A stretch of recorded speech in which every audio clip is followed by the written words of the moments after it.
Oh my God, what the hell is this? He's gonna try it! And will this be enough? Like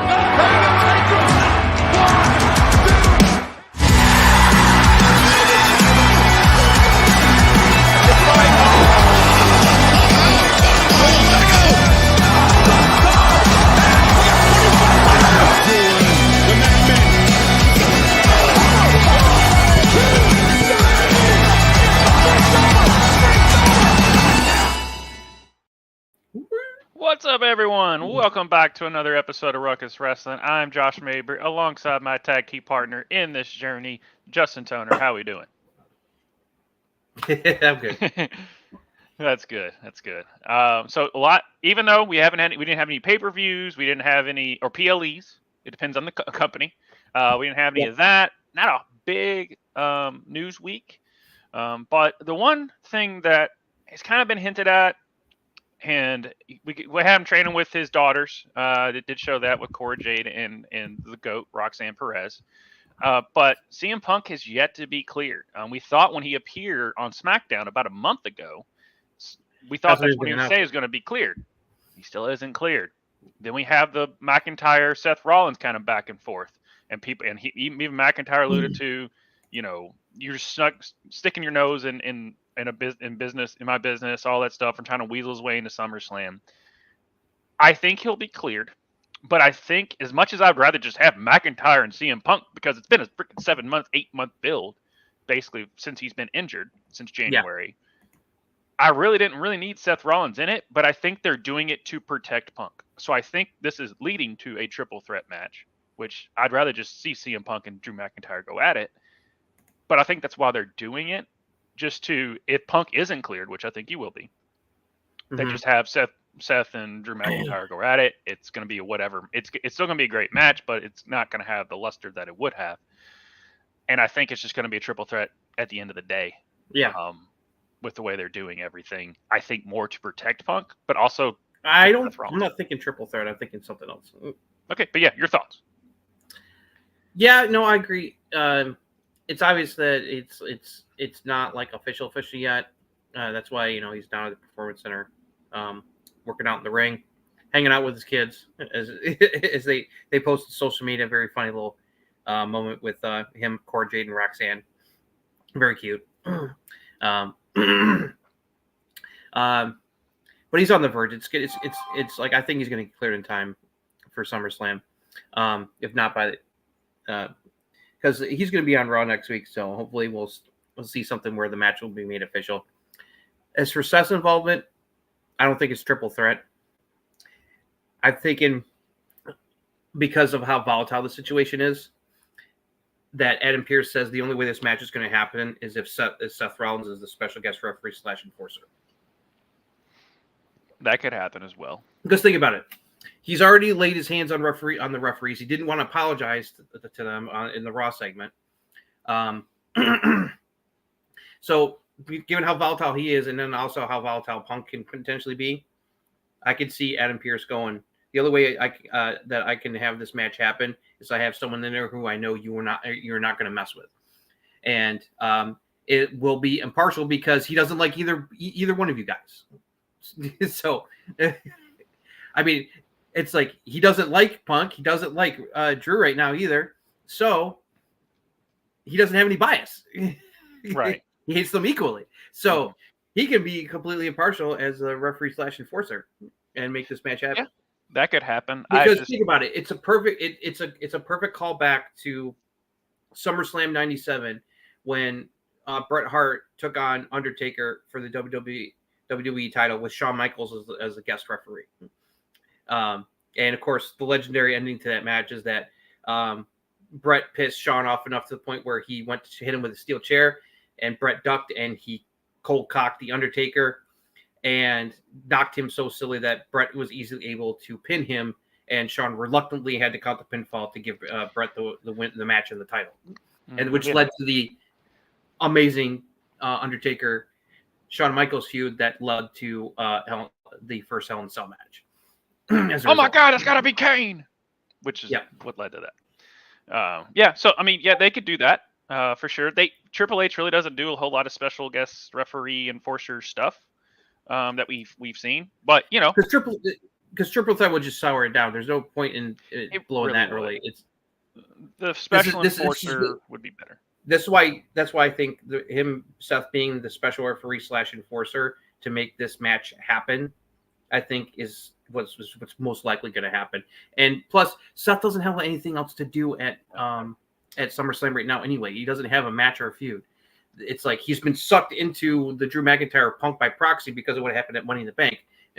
Because he got although he shouldn't be that mad because Priest removed the stipulation that he won't get another rematch. That's why I didn't like that storyline bit. It's very small and minor, but it's just one of those things that kind of gave me the PTSD of the Vince era, at least like especially that 2019 stuff. Yeah.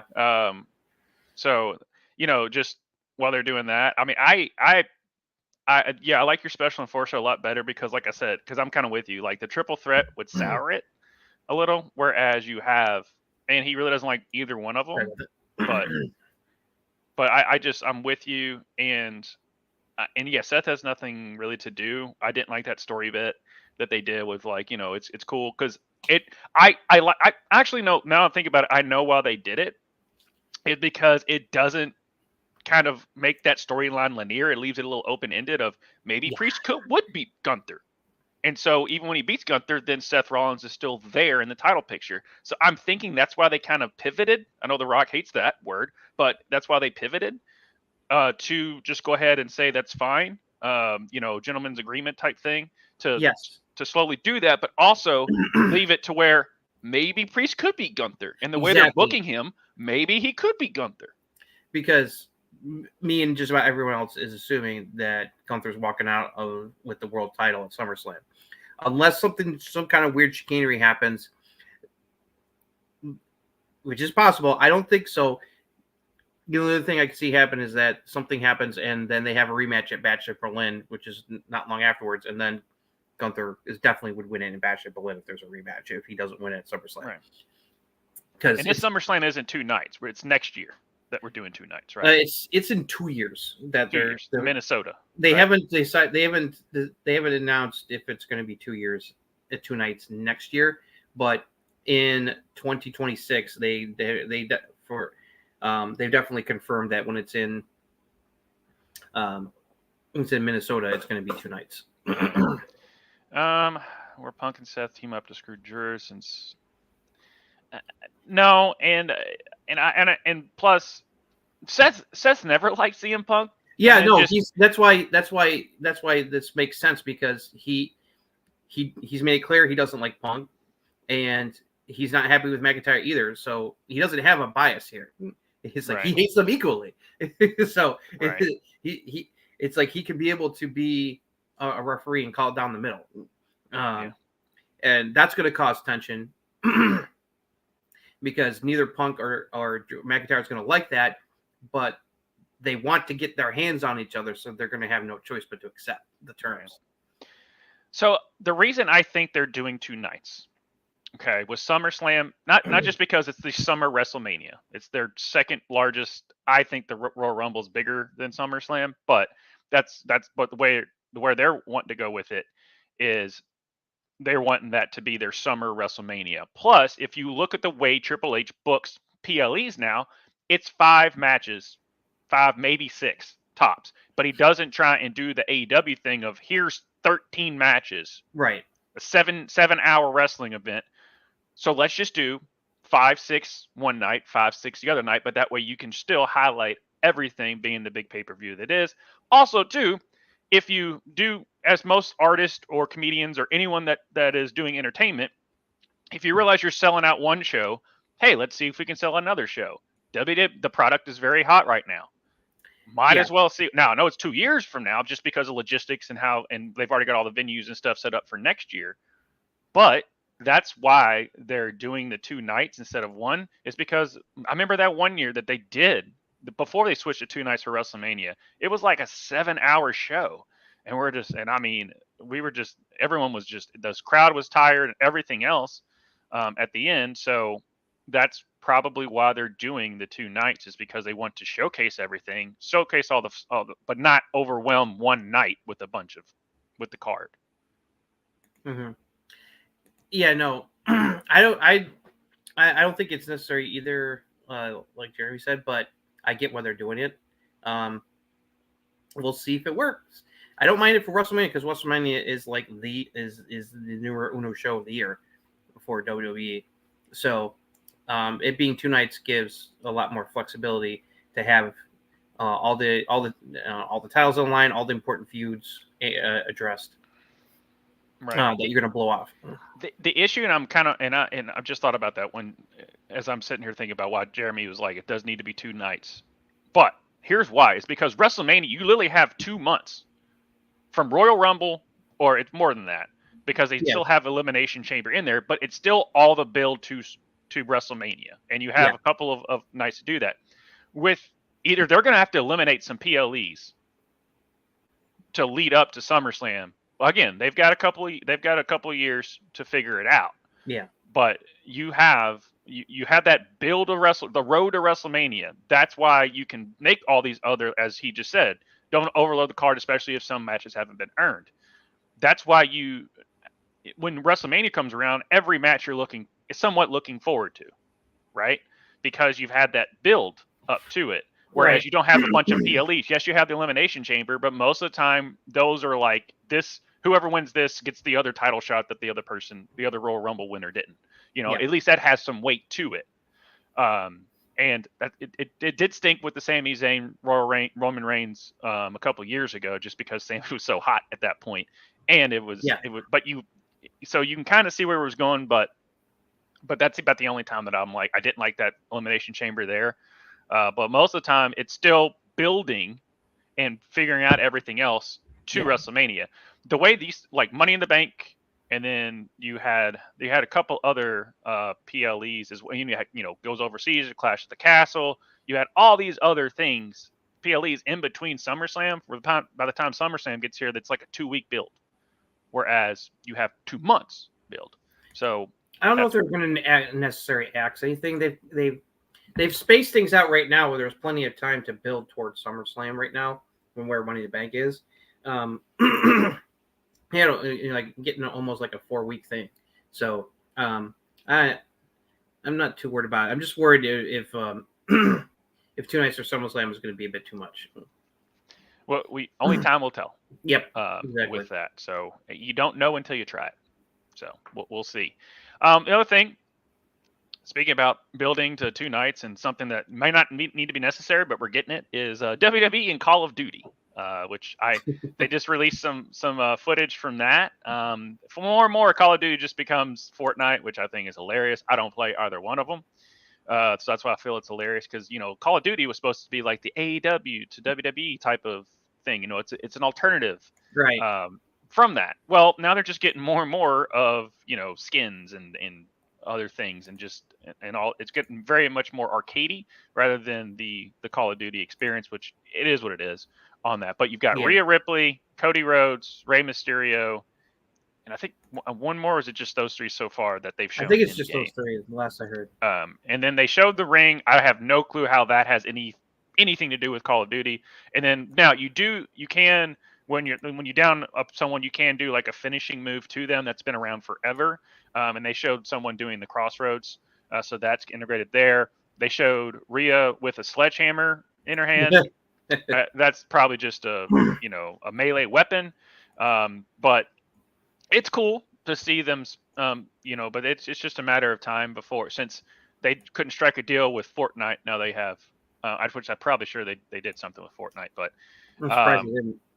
But here we are, and I'm pretty sure that they're going to add more if it sells. Kind of the same thing there, but just a weird, just makes sense, but then out of left field of like, hey, WWE and Call of Duty. I'm like, okay, But your thoughts on that? Yeah, I don't play Call of Duty. I don't play Call of Duty either, so it's like hey, if it's publicity for them, and I'm sure that's why they did it, and. We'll see if the Call of Duty fans like it or not. Right. So the last little thing I want to touch on with the news before we get into our recaps, just a little fun little thing. Shout out to Bobby over at Finstock Network. He tagged me in this conversation, and I'd like for us to also join in on the fun. Since WrestleMania, 4 titles have not changed hands. Cody Rhodes, Damian Priest, Sami Zayn, and Bayley. Of those 4, who do you think has had the best title reign, story-wise, anything? Who do you think's had the worst? Your thoughts on where you put those 4. I think Cody's the best because of the title defenses and the storylines he's involved in, especially with getting with the new version of Bloodline coming for him, and also the teases of Randy eventually turning on him, which are very blatant. It's like the signs are there that that's going to happen later down the road. It's like then I would put Sammy's, then Priest. I think Bayley's has been the weakest because it hasn't felt like she's had like a really good like challenging opponent. Where it's like the Priest one, it hasn't been too bad. It's like it's just like some of the matches weren't completely clean, which is why glad like the Jey Uso one was more of a it's like more definitive, but I still think that he's carried himself well as champion. Sami's had good matches, and it's like the Chad stuff was fantastic. And the Braun Breakers stuff leading into SummerSlam was also good. But I kind of give Cody the slight edge. I think felt that Cody's had a pretty good, pretty decent run so far as far as like opponents. Like the AJ stuff was really good. And then now he's got to deal with Soul Skull and the new Bloodline, and that was going to set up more stuff down the line. So that's how I'm feeling about it. I feel bad because like I was really happy for Bayley that she finally won and everything, but she hasn't really gotten to do much as champion, unfortunately. Yeah, just even the booking going into WrestleMania, it was like, why isn't Bayley on the poster? Why, Yeah, it's just like. All the fans love Bayley, and it doesn't seem to be that WWE realizes that the fans love Bayley. And so right. Just like, hey, by the way, Bayley's our champion. It's kind of thing. It's like, oh, we're going to put you in a title feud with Piper. Well, because they're in Scotland, right? So let's just throw that opponent at her. Like you said, it's mainly a lack of opponents. So I would unfortunately put her as the worst, even though I thought of the title matches at WrestleMania, she was my favorite.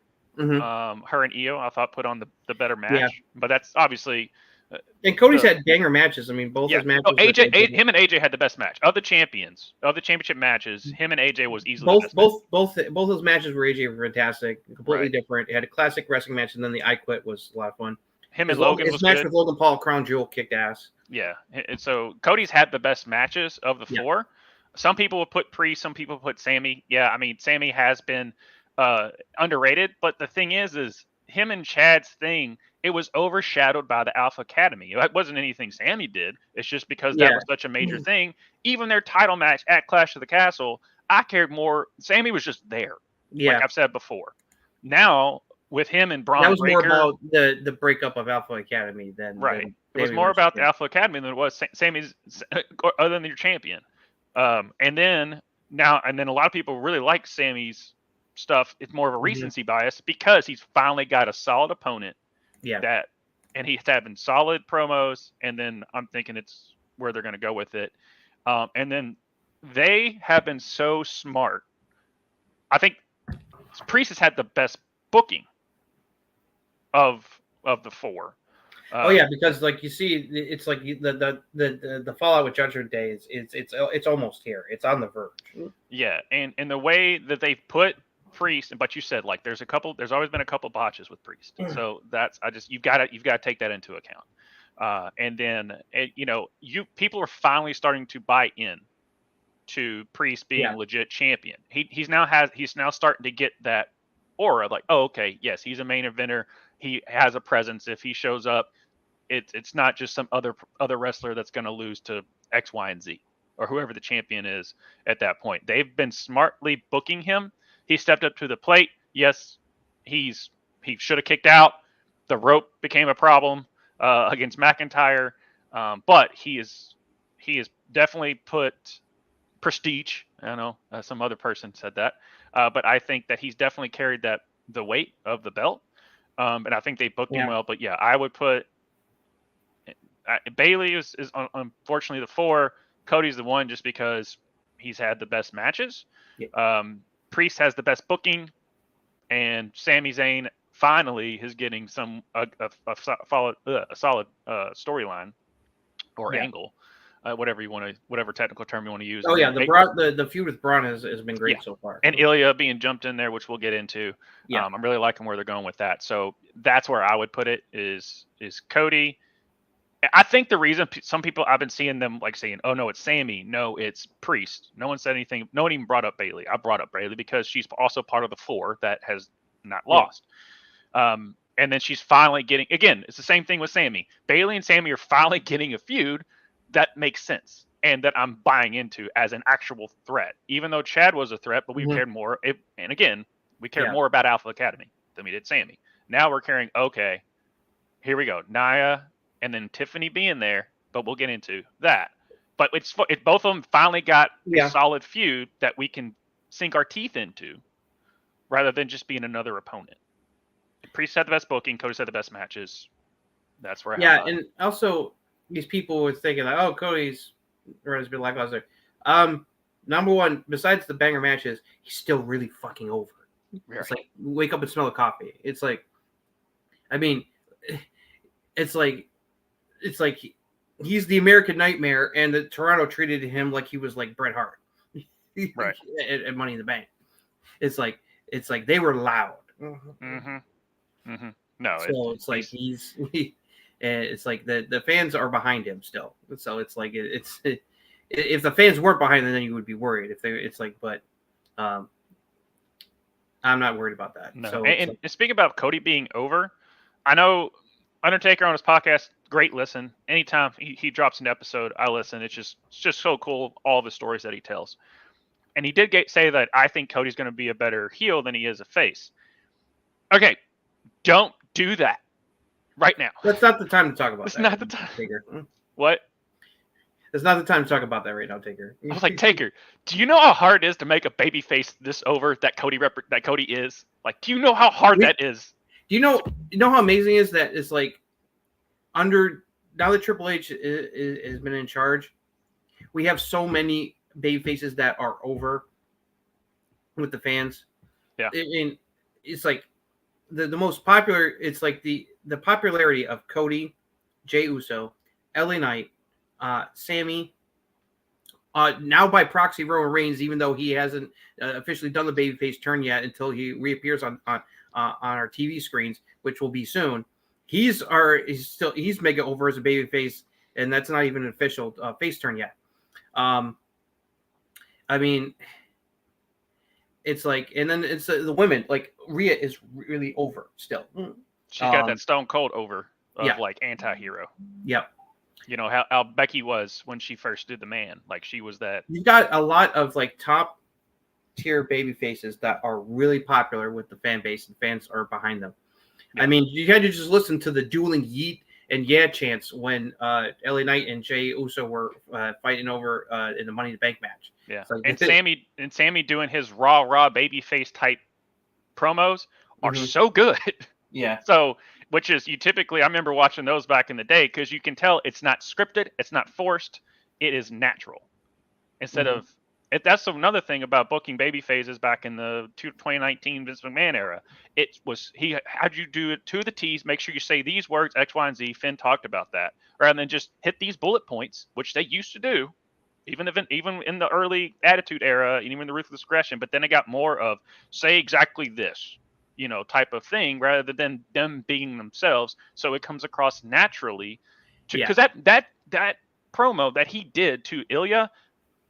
This past week, which we'll get into, and then the promo that he did before before Money in the Bank with Braun, that's a very big babyface, cookie cutter, old school wrestling promo that could fall flatter than flat, and it used to. Oh yeah, not when Sami does it, and that's very tough to do. So when you have your babyface, and forgot Seth. Seth is still super mega over. And Randy, and Kevin Owens, you can go on, but Kevin and Randy are always kind of like Seth and Punk are really over. Yeah. So you've got the say your eat your vitamins, say your prayers type of baby face that Cody is. Yeah. Is very tough to finally have that. Yeah. the fence at the it's not that kind of baby. It's like it's like LA Knight and some of the others have a little more edge. Like Punk's got got that edge. It's like where it's like he's willing to get dirty. He's not like he's not your clean cut superhero baby face like Cody is. As we've seen him do plenty of dirty stuff to McIntyre in this feud. So but yeah, that's one thing I kind of wanted to end on. Also, Natty will not be in AEW. She just resigned. Stephanie Vacour. Yeah, I forgot about Randy too. He is, but we kind of know what he's doing. So it's the same thing with Kevin Owens. At any point, they could flip and be like, "Yeah, that makes sense." Yeah. Natty resigned. No surprise. Yeah, Stephanie debuted. You can. I don't know if you were able to watch any highlights of that. Yes. Some people posted. One person was able to post the entire match that she had on the first show on Saturday night in Mexico City. She wrestled Isla Dawn both nights. Weren't very long matches. They're like around 6-7 minutes or so. So just enough to show off her stuff and give the fans a treat. So she looks just as good as she did against Mercedes. She was really over, and it's in her thank you message to W fans for welcoming her. It's like she said, NXT, see you soon. So as we saw, it's like her name and someone else's name was mentioned a lot on NXT this week. That's just fodder. It's just nothing but just. We'll talk about how the Prodigy feels about that. Just another person to not get to the top of the mountain. I'll put it that way. But yeah, and thank you. It was KO's mom. Okay. Yes, I thought that was his mom, but I didn't. But all we knew it was a family member. Made it through. She's going to be okay. Yeah. So she kicked out. Round of applause to KO's mom. Yep. Because I thought that all they said was a family member. We didn't exactly know which family member it was, and then because how they want to respect Kevin and all of that, he posted that. I thought it was his mom, but I didn't want to jump to any conclusions. But we did see that. Yes, Jeremy, thank you for posting that on the Ruckus Wrestling Discord page there. Yeah, we appreciate you sharing that. I didn't see that earlier. Yeah, and thank you for bringing it up again because I was going to, but I didn't. I just wanted to say, it seems like KO's family member, but I didn't really know. So if it has been confirmed that is his mother, awesome. But yeah, it's a picture. It just said she kicked out, and it's her fight, Owens fight. So that's awesome. All right, so shall we get into the week that was? Yeah, let's go. Let's rewind back to SmackDown last Friday. Mm-hmm. Okay, here is a recap of what happened on last week's episode of Friday Night SmackDown on Fox. Show opened with the Money in the Bank women's winner, Tiffany Stratton. It was Tiffy time to open things out and cut a promo about winning Money in the Bank and what her plans were. Bayley came out to interrupt. It went back and forth. The Nia Jax came out. She vowed that she would be able to defeat Nia Jax at SummerSlam. Nia attacked her with help from Tiffany. Mia Yim came out with a kendo stick to even the odds. And that led to our opening match, Nia Jax versus Mia Yim. Tiffany Stratton was in Nia's corner, and Bayley stayed in Mia Yim Meechan's corner. Thanks to, despite attempts by Bayley to prevent Tiffany from assisting, Nia Jax came out with the victory. After the match, Bayley went after Jax, but Stratton hit her with the Money in the Bank briefcase. Stratton went to look like she was going to cash in, but Nia Jax gave her a look of like, no, don't you even dare. And she backed off. So, teasing potential things down the line there.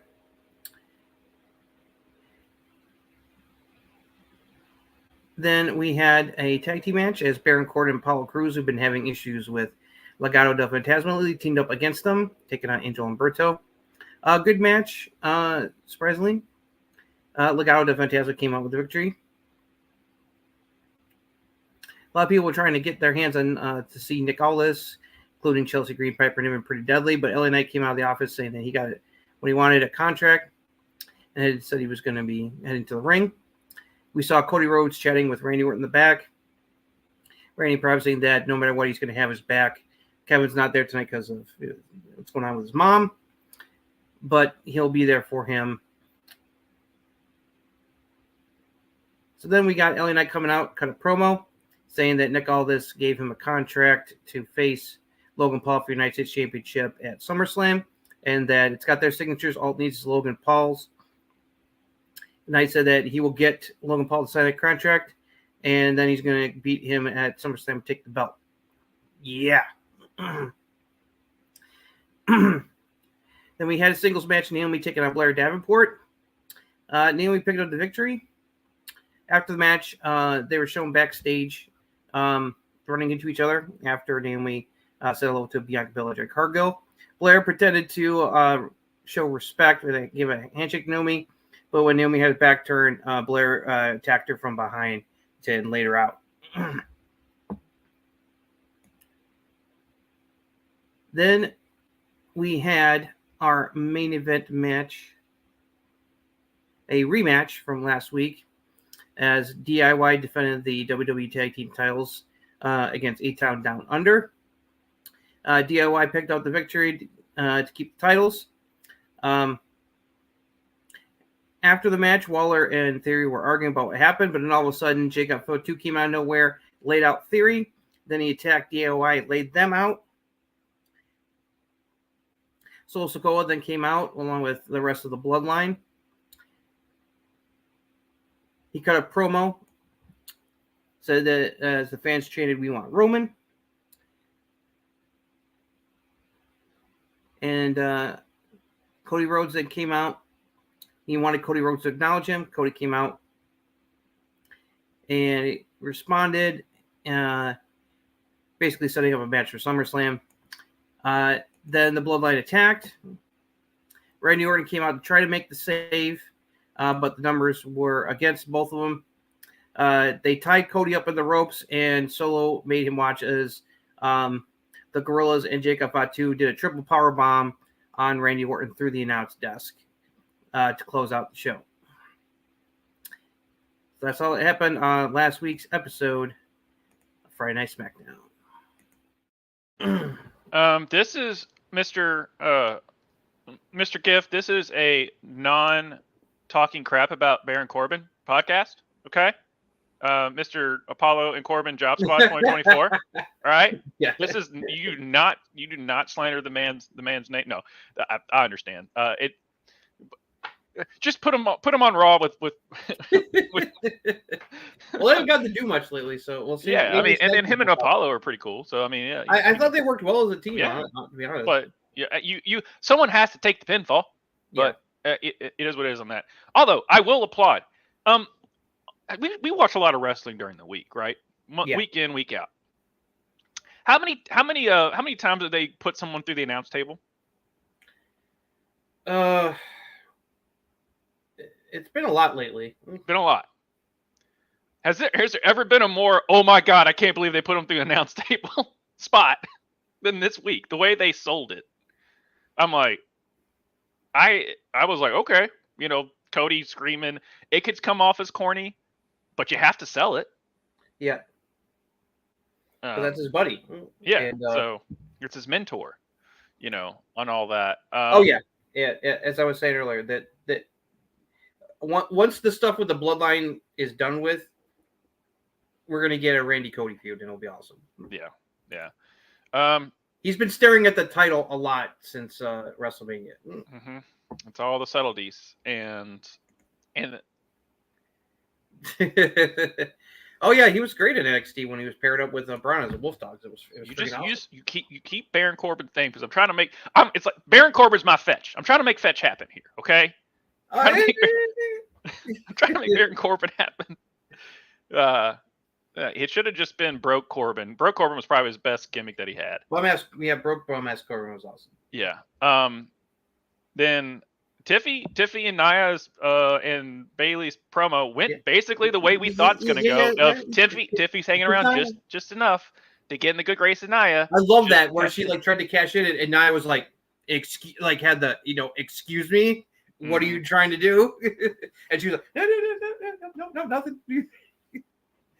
So it's like Bayley said, it's like I need to watch her back because Tiffany could strike with that briefcase at any time. Right. Is Blair weird to see what's Davenport gonna going to happen.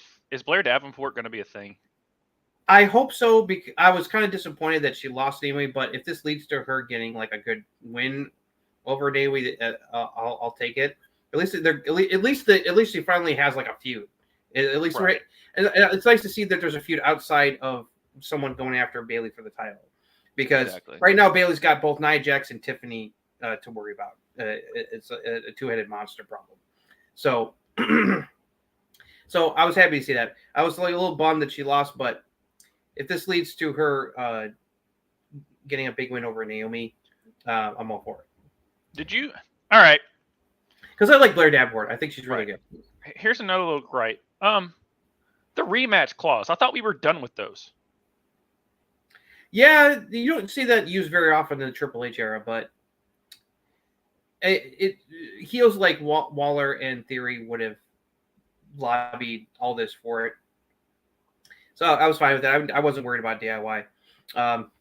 Man, I was just like, oh, guys, but, got to make Jacob Fatu look a monster. Very interesting. Did you notice how, like, Waller basically left Austin Theory to get whacked there by Jacob Fatu before he went after DIY? Mm-hmm. So that's going to add fuel to their breakup. That's just Jacob. And the thing is like, at first I'm like watching it, and I'm like, this is awesome that Jacob's just wrecking shop. And then again, I'm like, you're just making your tag team title, your tag team title holders like look. But I'm like, oh wait, they just got done with a match, so it's not like you're squashing them, but you're also building Jacob Fatu as this unstoppable force, type of thing. So I was okay with it. I didn't love it, but they basically squashed DIY, but you have to make sense of it, and them just getting done with the big match, getting the win. Yeah, I don't think it hurts them, because like they just went through a match, and they got blindsided. It's like Jacob Fatu's a beast. It's fine. Besides, if this leads to DIY being new backup for Cody against the Bloodline, I'm okay with it. Yeah. Because KO will be back now that his mom's okay. KO will be back. They're gonna have Randy be out for a bit. He'll probably be back either before or by SummerSlam. Okay. And then once he's done with Solo, because when Roman comes back, the Bloodline Civil War is going to be the focus of that. So the Bloodline is not going to be Cody's problem again for anytime soon. So that's when they can do the Randy heel turn and have them feud for a while. Yeah, they are fighting tooth and nail to make Solo Sikoa a worthy opponent to Cody. Oh yeah, they are. I'm fine with it, because I mean you just need to have. You try and create more stars, which is what we always complain about. You're trying to create more stars. You have to book them correctly. And it's needed, because it's like he needs to be built up that way, so that when Roman comes back, it's like the Civil War feud will be red hot. So do you think they still pull Sami in, or is it still just going to be the Usos, Roman, and I don't know, some other person? It's I don't know. We'll see. That's War Games. I don't. War Games. Yeah, it's the way that War Games. It's going to be very interesting to see who's going to be on Roman's side in War Games against the new Bloodline. Yeah, it will be interesting. Is the way Tongaloa just botches everything? Do you think he's going to make it to War Games? I think he will. Okay, yeah, I'm just like throwing that out there. I want Tongaloa to work, obviously, but Jacob is ridiculously good. Yep. Obviously, I'm a big fan of Tama, and Solo has grabbed the brass ring, in my opinion, when they dangled it in front of him. So I think he's definitely done very well. It was weird to see the internet just destroy the SummerSlam poster. I have no clue why. It was fine to me. I also forgot to mention in the recap, but I wanted to cover the big stuff, just to keep it tight. Right. We're also seeing him beginning Carmelo versus Andrade feud. I'm all for that. Yes. Hey, guess what? They gave him something that they gave Andrade something to do. Yay! And that match is gonna be awesome too. And of course, we're one step closer to LA Knight and Logan Paul at SummerSlam for the USL almost official. Mm-hmm. It's like don't let Logan walk out of there with the title, please. Yeah. Give LA Knight a fucking title belt and let him run with it, for God's sakes. Just when, and I love the fact that LA Knight, every time people are like, all right, well, he's died down. Nope. And he was just on Cody's podcast. I'll go back and listen to it. Yeah, I was watching some of that before we got on the air. Cody's new series on the WWE YouTube, What Do You Want to Talk About, where he interviews somebody in his bus. Yeah. He's done Bayley and he's done LA. First one was Bayley, and this week's one was LA Knight. It allows him just to kind of like just chill and talk about stuff. Yeah, and then so many people reading between the lines of when Cody was on Chris Van Fleet's podcast talking about AEW and stuff, and so many people reading between the lines on that. I'm like, whatever. It's like because people want to know the real reason why he left, and he and Brandy have both not given any details about it, and it's like just let it go. It's like let it go. Maybe it will come out of it. Maybe one day when he wants to talk about it, he'll talk about it. It's not like it. Obviously, it's something that he doesn't want to really talk about, and he doesn't have any ill will toward Tony Khan or anybody over there. It's just that things just didn't work out, and it's like, and he felt it was time to finally go back to WWE, especially when they wanted him to come back. And WWE basically told him, was like, if you come back, we'll make you Cody Rhodes as long as you can be Cody Rhodes. And guess what? You will be the American Nightmare. You'll get to keep your music and everything that you are currently. You will not be changed. Okay, done. If you don't think that AEW can it broke, don't fix it. Yeah, that's what I love about the Triple H era. It's like when with some of the new talent that's incoming, like especially on the lady side to NXT, they ain't gonna be changing who they are. Because like Stephanie McCurry they're still calling her Stephanie McCurry. They didn't change her name. No, she's now being called the female Kane. The way her gimmick is. Her ring attire, when she wears the ring in her entrance, is exactly the same as it's always been. It's like if you look at the footage online from the live shows in Mexico this past weekend, it's like didn't change a thing. Number one, and just kind of going with that situation. They changed more of the music of the people that they already have. Sheamus, why? But but they don't. They're one. Joe Hendry would never. Because we'll talk about because the change to Sheamus music. Not happy about that. No, the Def Rebel sucks. But with the Joe Hendry, just to kind of go on the topic of if it ain't broke, don't fix it. And that was one big thing is if Vince McMahon didn't think of it, then it obviously didn't work. But you're a money guy, so I can make more money if you just do it my way. Type of thing. Whereas Joe Hendry would never be in actual WWE. He was there for a minute when we looked that up with the Rusev Lana back in the day. Yeah. But then he finally got himself over got himself over, has this great song. Then WWE would sign him and then recreate him into like a golf caddy or some bullshit. Although it's going to be a while if he ever ends up going to WWE because he said that he's got a lot of time left on his TNA contract. Yeah, if they could just give him the Jordan, if they could just give him Jordan. Well, Jordan said her contract's coming up in January, so that's what I'm saying. But they're going to try to negotiate it with him. Yeah. And then Moose came out and said that, which every time now when wrestlers come out and say like, "Oh, our working relationship with insert X other company." It was way better than when we worked with insert X. Yeah, I've seen some of the TNA talent saying that they're enjoying the crossover WWE more than the one they did with AEW a few years ago.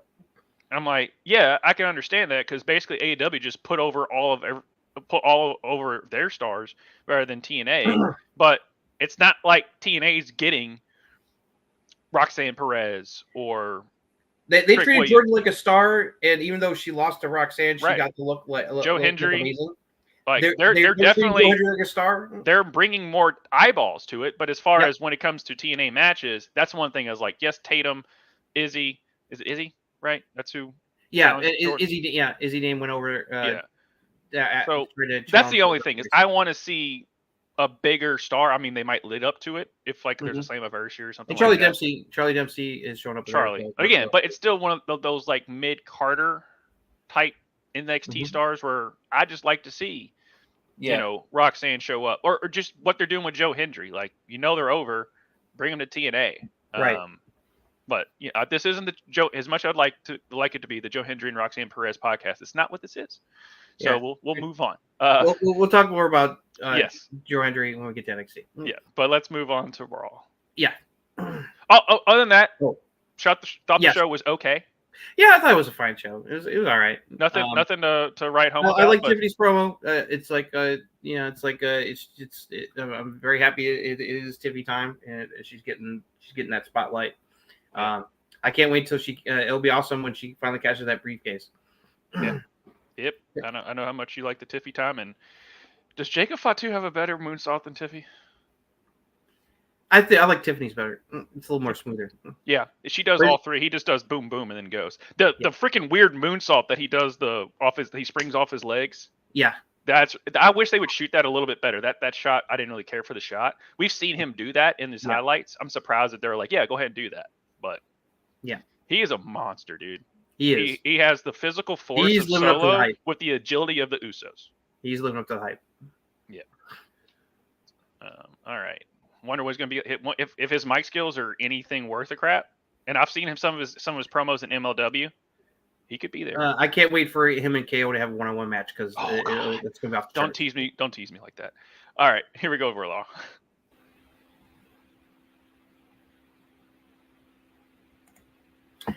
Okay, here's a recap of what happened on this week's episode of Monday Night Raw. Show opened with Rhea Ripley coming out to cut a promo on Liv Morgan, saying that she wanted Liv Morgan at SummerSlam to win the Women's World Championship back. Dominic Mysterio came out to massive boos, tried to explain himself, but she didn't want to hear it. Liv appeared on the screen, had some words for Rhea, and accepted her challenge and set the match for SummerSlam. Then we had Bronson Reed taking on Sheamus after what happened last week. Big meaty men slapping meat. Sheamus picked up the victory. After the match, Pete Dunne came out and ended up attacking Sheamus, laying him out, and leaving him for Bronson Reed to hit the tsunami afterwards. So looks like Pete Dunne has gone heel in the absence of Tyler Bate. And it shared an interview with Zelina Vega, getting into it with Sonya Deville, Shayna Baszler, and Zoe Stark, which led to a match. Sonya against Zelina Vega. Thanks to the help of Zoe Stark and Shayna Baszler ringside, Sonya was able to easily pick up the victory. They attempted to do a further beatdown on Zelina after match, but Lyra Valkyria, Kaden Carter, and Katana Chance came out to make the save. Then we had a face-to-face meeting between Damian Priest and Gunther ahead of their World Heavyweight Championship match at SummerSlam. Gunther ran down Priest, saying about how he is just basically better than him, that he came from nothing, he was basically street trash. And Priest did a good job of coming back at Gunther, saying that he is underestimating him. He's going to make the same mistake that he did with Sami at WrestleMania, and that he's going to beat him in the title match. They started to get into it, but Braun Strowman came out for a Priest match to interrupt. Damian Priest defeated Braun Strowman in a one-on-one match. Gunther tried to attack Damian Priest after the match, and they got into it. Priest was able to get the better of him, and Gunther retreated for down. Otis, Kira Tozawa, Maxine Dupree were shown back talking backstage. Chad Gable was trying to recruit them to help them again to deal with the Wyatt Six, but they revealed that they had decided to help Austin Xavier Woods to deal with the Final Testament with Kofi out injured. Then we had a tag team match. Shayna Baszler and Zoe Stark taking on Kaden Carter Chance with Sonya Deville and Lyra Valkyria at ringside. Heels picked up the victory, laid out the baby faces after the match. More shenanigans with Judge Day in the back. About Dom and Rhea. Dom spent most of the show trying to get back into Rhea Ripley's good graces and not having any success. Then we got a face-to-face between Adam Pearce and Drew McIntyre. Adam Pearce wanted Drew to apologize to the referees for what he did at Money in the Bank. He said if he did, he will unsuspend him and give him his match against CM Punk at SummerSlam. Drew McIntyre just couldn't do it. Shoved the refs down, got in Adam Pearce's face. That led to Seth Rollins coming out to make the save before he could do anything to Adam Pearce. They got into it. Adam Pearce said that Drew is still suspended. Pat McAfee received another VHS tape from the Wyatts during his show earlier in the day, and they played it.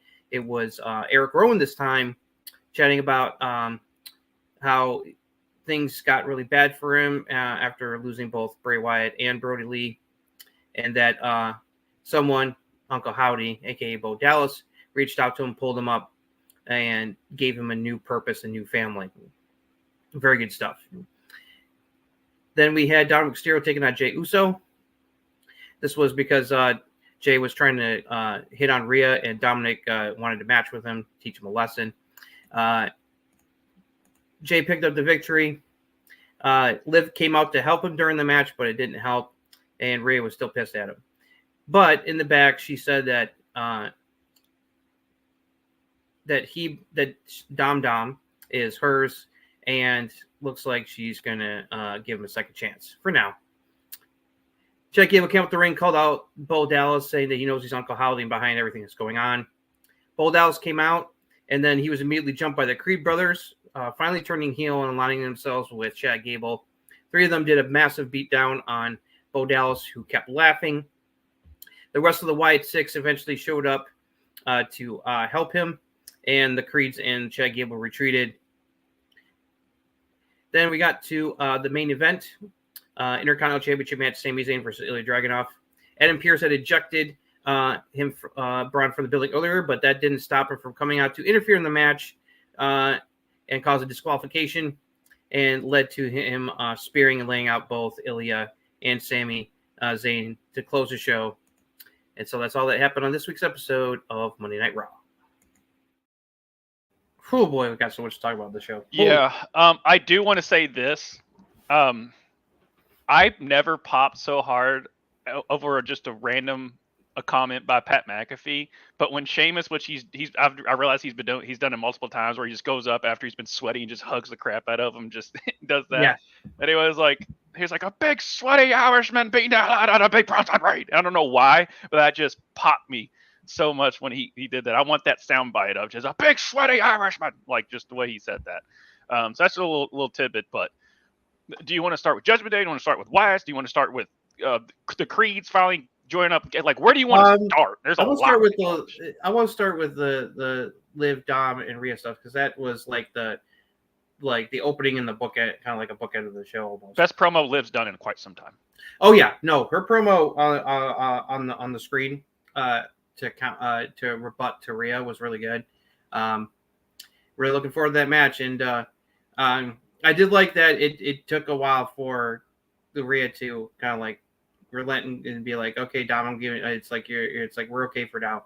But of course, with the Liv thing, it's like it's not over yet. No. And then the whole thing of is she with them, or is she just doing it just to?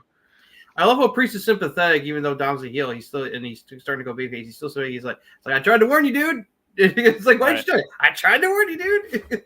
Either Jeremy or I think Jeremy brought it up. Yeah, it's not fair that that Dominic has overshadowed him. Do you think he's more over than Damian? It doesn't matter if it's heat or cheers, but he's more over because at first people started to kind of like be sympathetic to Dom, which is good storytelling here. Because at first when Liv started doing all this stuff, they're more sympathetic, but now they built it up, and as soon as he would try and apologize to her, they start to boo the shit out of him. Yeah, because they love Rhea, and it's like they know that he's he's on the verge of being naughty, and maybe he already has been naughty. So I like that. Also, does Carlito, which I loved how Rhea was like, Carlito had some great lines, man. But the whole like he is our new damn. Right, with the not cool or cool, it's just like his the way the comic relief that he's doing. Carlito's doing some great stuff, and just the fact that Rio with Finn and all that, she just like, we're cool. And I'm like, no, you're not. and so like the way they're doing that. She may think that they're good, but I don't think Finn and them are cool with her or Damian. Where do you think this is going? Ultimately, I think they're going to both, if not at SummerSlam, at the night after SummerSlam, the Raw after SummerSlam, they're both, Judge Day's going to turn on both of them. If it doesn't happen at the pay-per-view. Okay. It's because she's so over. They really need to, and plus she's going to. Here's this. It's like, this is not a prediction. It's a spoiler. Right. Liv's going to win at SummerSlam because they're not going. This feud has just too much legs on it. They're not going to. They're not going to have it end at SummerSlam. Liv is going to find a way to win, probably by an accidental assist from Dominic, which will lead to Dominic finally turning on her and siding with Liv, because the rest of Judgment Day is cool with Liv. It's like Vince, it's like Vince made it, and Finn's been up to some maybe some stuff behind the scenes with Liv too. So it's like right. So I think it's going to be happening real soon. Both Rhea and Damian are going to get kicked out of Judgment Day, and they can both be full baby faces. Right. Rhea's already baby face. It's just that it's just like she's still associated with Judgment Day because that part of the storyline where her getting kicked out and betrayed hasn't happened yet. I mean, it was what Finn said on the podcast he was just on. He was saying, when we first finally when Dominic joined, he was like, Rhea's still over. Like, she's always never not been kind of a baby face, even though she's part of Judgment Day. So she was over. No one really knew who no one really bought into Damian at that point. And then Finn was still kind of a baby face, and they were just kind of in limbo. He was like, and then when Dom finally did it, he was like, he said, all right, well, let me give him some pointers, blah, blah, blah. They go out there, and he says, when they start booing the crap out of him, he goes, we've got it now, guys. Let's go. Type of thing. So, and just kind of staying with the Judgment Day stuff, because they're all over the show, but it was all good. It wasn't like it wasn't like the Chris Jericho learning tree 4 segments of nothing. We'll just go right into the Damian Priest Gunther face off, which I thought was awesome. This was a great back and forth. Yeah, that was excellent. The whole prestige thing, him coming up from the gutter. Priest did a good job coming back to the getting eviscerated verbally by Gunther there. Yeah, I thought he did good. He did a good rebuttal. They had a really good exchange. Yeah, and just the fact Gunther's just so good at being that arrogant, cocky heel. It's just like, why wouldn't you be? It's because and the thing is that he can back up the ring because he's the fucking ring general. Right. It's like that's why his ego and his arrogance are so high, is because he's really fucking good in the ring. I knew some people weren't too happy with Gunther's line about coming from the streets is a choice. Street trash. Yeah, street trash is a choice. And then I got Aladdin stuck in my head after he said that. But yeah, street rat. I don't know. No, I'm gonna get. No, don't go there. Right. Nope. Don't want the copyrights. But some people would kind of call that controversial. At the end of the day, there are people that say, hey, it's just all that stuff. And it's not overstepping a line. It's just coming from that cockiness. If I've still earned it, yes. Did I have a different road to it? Yeah. But I still earned my way here, and so did you. Like, it's not like Damian Priest didn't get himself up. He was living in a car. He said that before. He basically was, but he's worked his ass off to get here as well. That's why I like the rebuttal that he did to that line. But it was the line, even though it was controversial, I thought it was perfect for Damian to take that to springboard back to his rebuttal.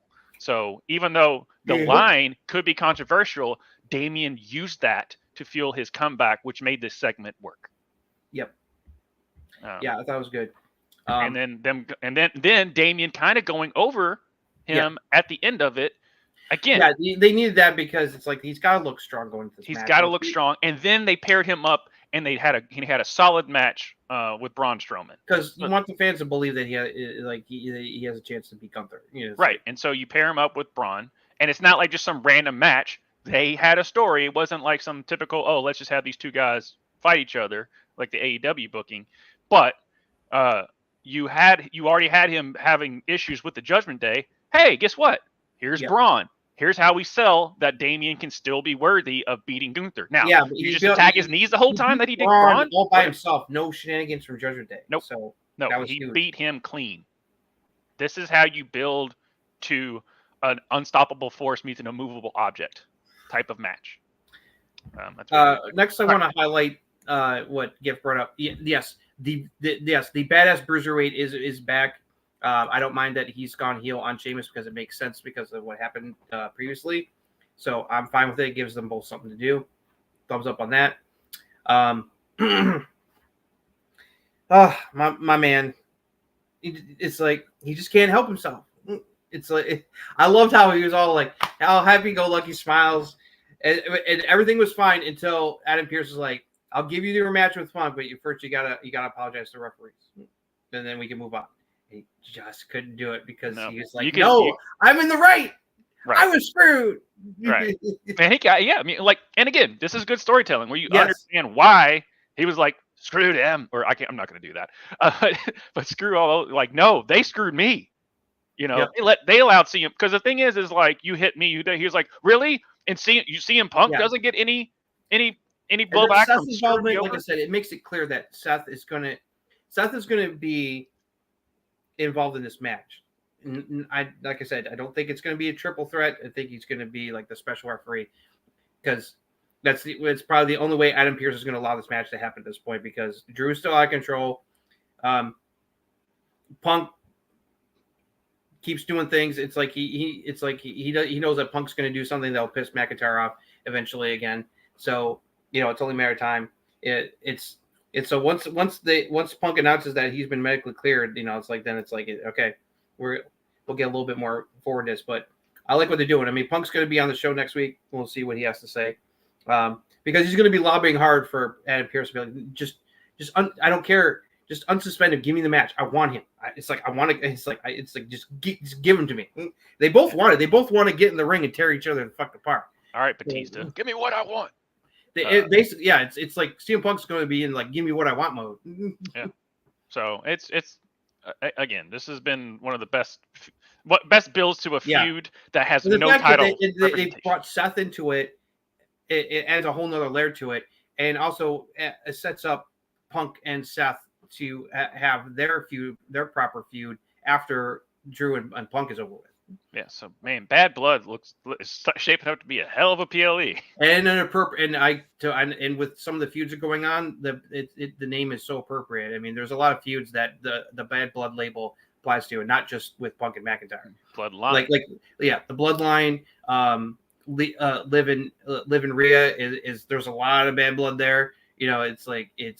So them bringing back Bad Blood makes a lot of sense with just where a lot of the feuds are at this point. Okay, here's where you sacrifice match time because you have so much other story to tell, and that's the Zelina Sonya match on top of the which I'm still yet to figure. Have they yet to come out with a faction name for them yet? They don't have a name for the trio yet. Okay. Damage Control still has a name, but they don't.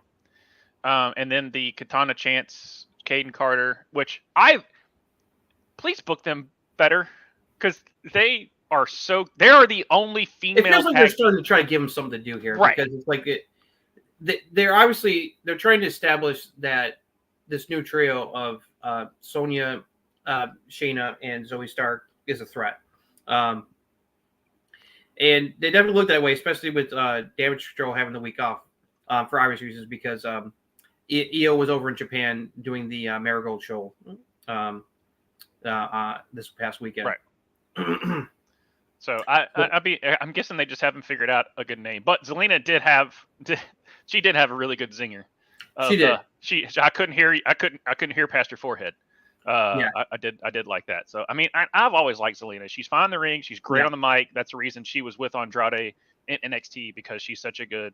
And again, like I said, that's the reason Sonya's with. If it gives all these ladies something to do that's not involved in the title picture, or specifically the women's tag team titles, right? And it just stinks that they didn't give them enough time for, especially if have you built. Zelina. That's the only thing. But again, like I said, for all that we had in the show, you have to figure out something. Yeah. Unfortunately, Zelina and Sonya's match took a backseat. Yeah. So. I was amused by Jay trying to get in with Rhea. Yeah. Like, before we get Jay, to those, you don't have a chance. Yeah, and there were some anyway, and I did like he did the call me, and then and she was just like Rhea just like rolled her eyes. She just smiled and whatever. She just smiled because she was amused. Yeah, they're both married. All three of these, like everyone except for Liv, is married in real life. Yeah, everyone involved. Yeah, everyone involved in the storyline on Monday is married except for Liv. They're basically going through the motions until the bloodline stuff, Civil War happens. Basically, is what they're doing. Yeah, it feels like Jimmy just got cleared, according to Jay. When Roman comes back, that's why I think Jay is probably going to get sucked back toward the bloodline stuff. Yeah. All right, let's move on to the Wyatt stuff. Oh God, this Eric Rowan. Oh, geez. Eric Rowan's. That was the one that broke me. Oof, because there's a lot of real in that when he was talking about. It's like and just him talking about the well and not wanting to get out of it, and then at the end of the day, fantastic stuff. I was like, who cares? I'm just rowing. I'm like, damn, he did such a great job. That cut promo. Deep. Yeah. When I'm just rowing, because I mean, if you think about it, this is when wrestling is best, when you add in a lot of the real into the fake. Mm-hmm. Yeah, and that just so good. And I like the way that they didn't do the same shtick that they were doing with delivers a tape, let's figure it out. They did it with the Pat McAfee show.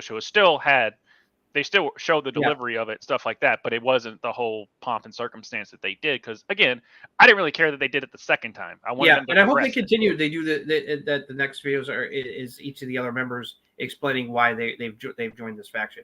I think it's a great idea. Yeah, the only thing that I will say is you had to do Rowan next to understand. Oh yeah, but giving the other three, they're not going to match up with Bo and Rowan. We'll see. But we'll see. It's like it will help them. It'll help them character wise, right?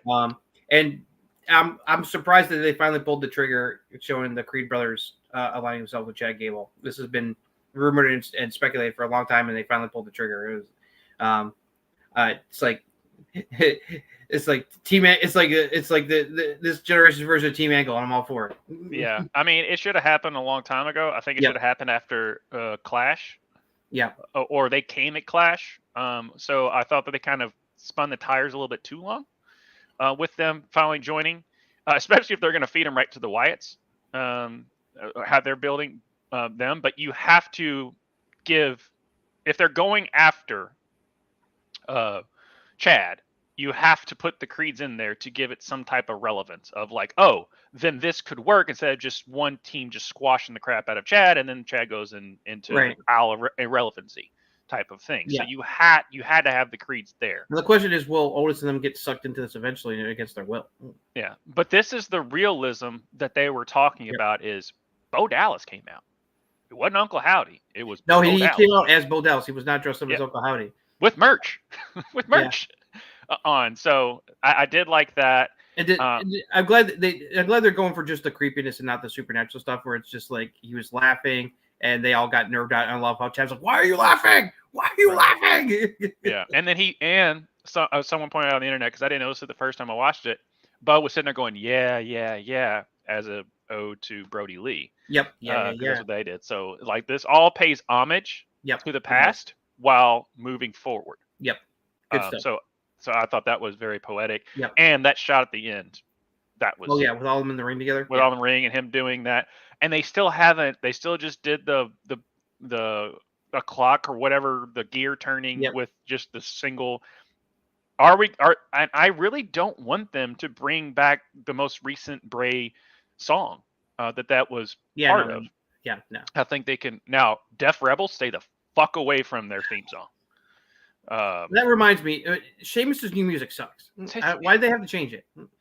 It's the only thing that they've gotten right is the Bloodlines music.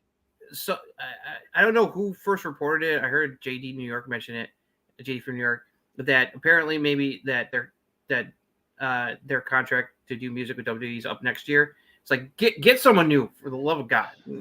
Just blow the dust off of Jim Johnson and bring. There's only a couple of themes that really like click with people. Like like Cody's he crafted before he came back to WWE, so it's like Solos works, Jey Uso's works. Yeah, there's some that work, like Gunther's entrance, but there's others that are just Jay's and Tama's work for me.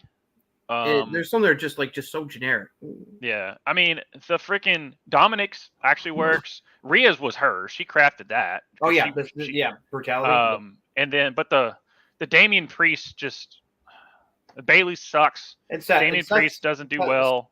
Yeah, Seth and Randy's, and it's like some people that it's like it or LA Knight. Yeah, I mean that is a Def Rebel, so that one did work. So it's like they're not, but it's just like I think there definitely needs to be a change. There definitely needs to be a change because every time they change someone's theme music, it's just another. It just sounds like they changed Braun's more than once, and it's just like, why was that necessary? It's like it was one from NXT was fantastic. Right. Dog bark. Right. Speaking of Braun, oh my God, I'm loving this whole feud with Sami Zayn, and now Ilya Dragunov's been sucked into it. This is the triple threat match we're going to have at SummerSlam. Oh, I think it's going to be triple threat after what happened at the end of the show. I think it's going to be triple threat for sure. I love that. It's like Braun's like, "Hey, cool, you don't want me in the building? I'll leave." And it's like, "Surprise, I'm back, motherfuckers!" Right. He is so over, man. You hear them dogs barking. Mm-hmm. Oh yeah. He's like, I'm so happy that he's gotten this over this quickly on the main roster. Yeah. Because they're booking him right. They're booking him like he's supposed to. It's like Vince would not have treated him like this. He would have fucked it all up. Triple H gets it. And you can lose clean and still be a threat. Braun Breaker is buried. No. Read between the lines. Right. Braun Breaker is not buried. And they said they clocked him doing the Braun on, I forget whatever the podcast recently. He said that they clocked him running the ropes at like 23 miles an hour at one point. It's just ridiculous. His speed is incredible. Yeah, his speed's incredible. And whoever decided, hey, you should do the spear thing running around, hats off to you. Because that thing is awesome. So, overall, a lot of good stuff on this week's episode of Raw. Yeah. Yep. I really. A lot of storylines are really starting to cook heading into SummerSlam. Are we getting, do you think the Warner shots are getting stale?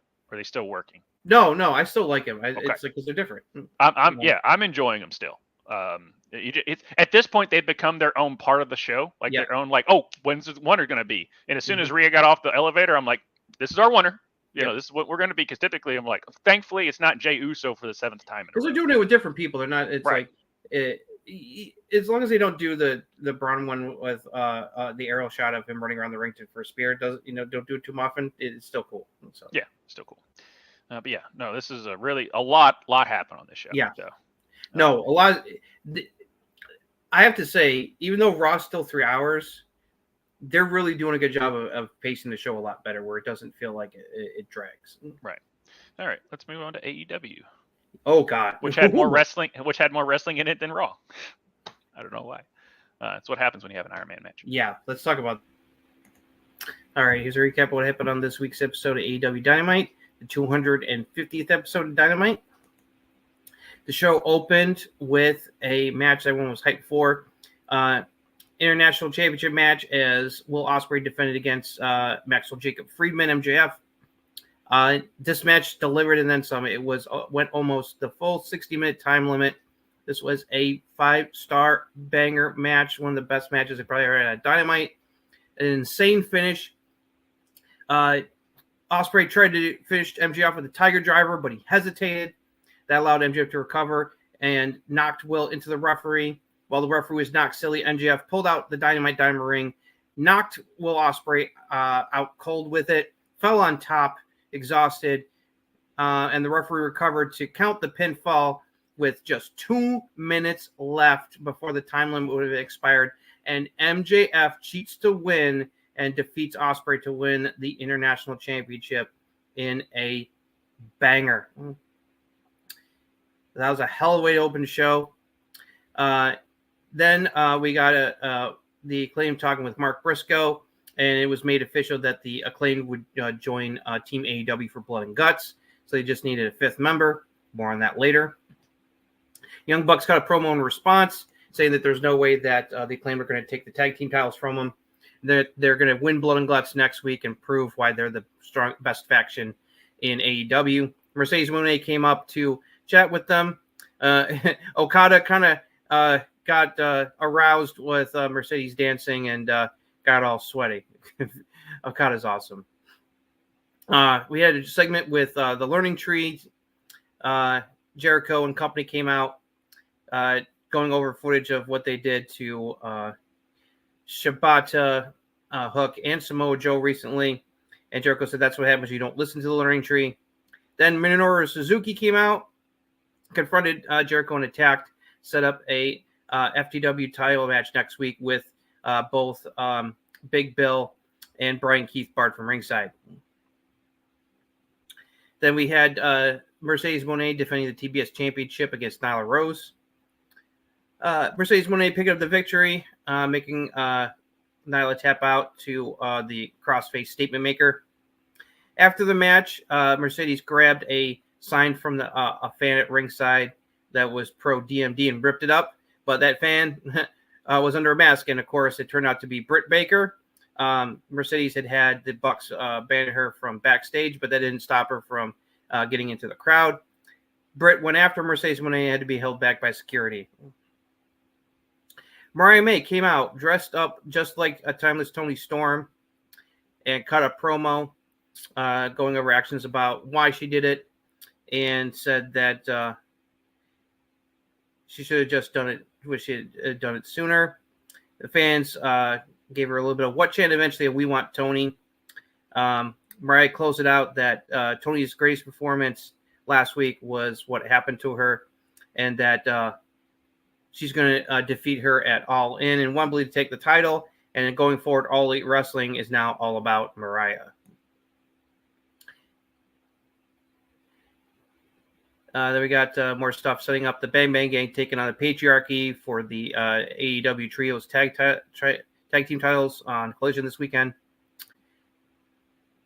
Then we had the main event, Swerve Strickland taking on Okada in a non-title match between both. Neither titles are on the line.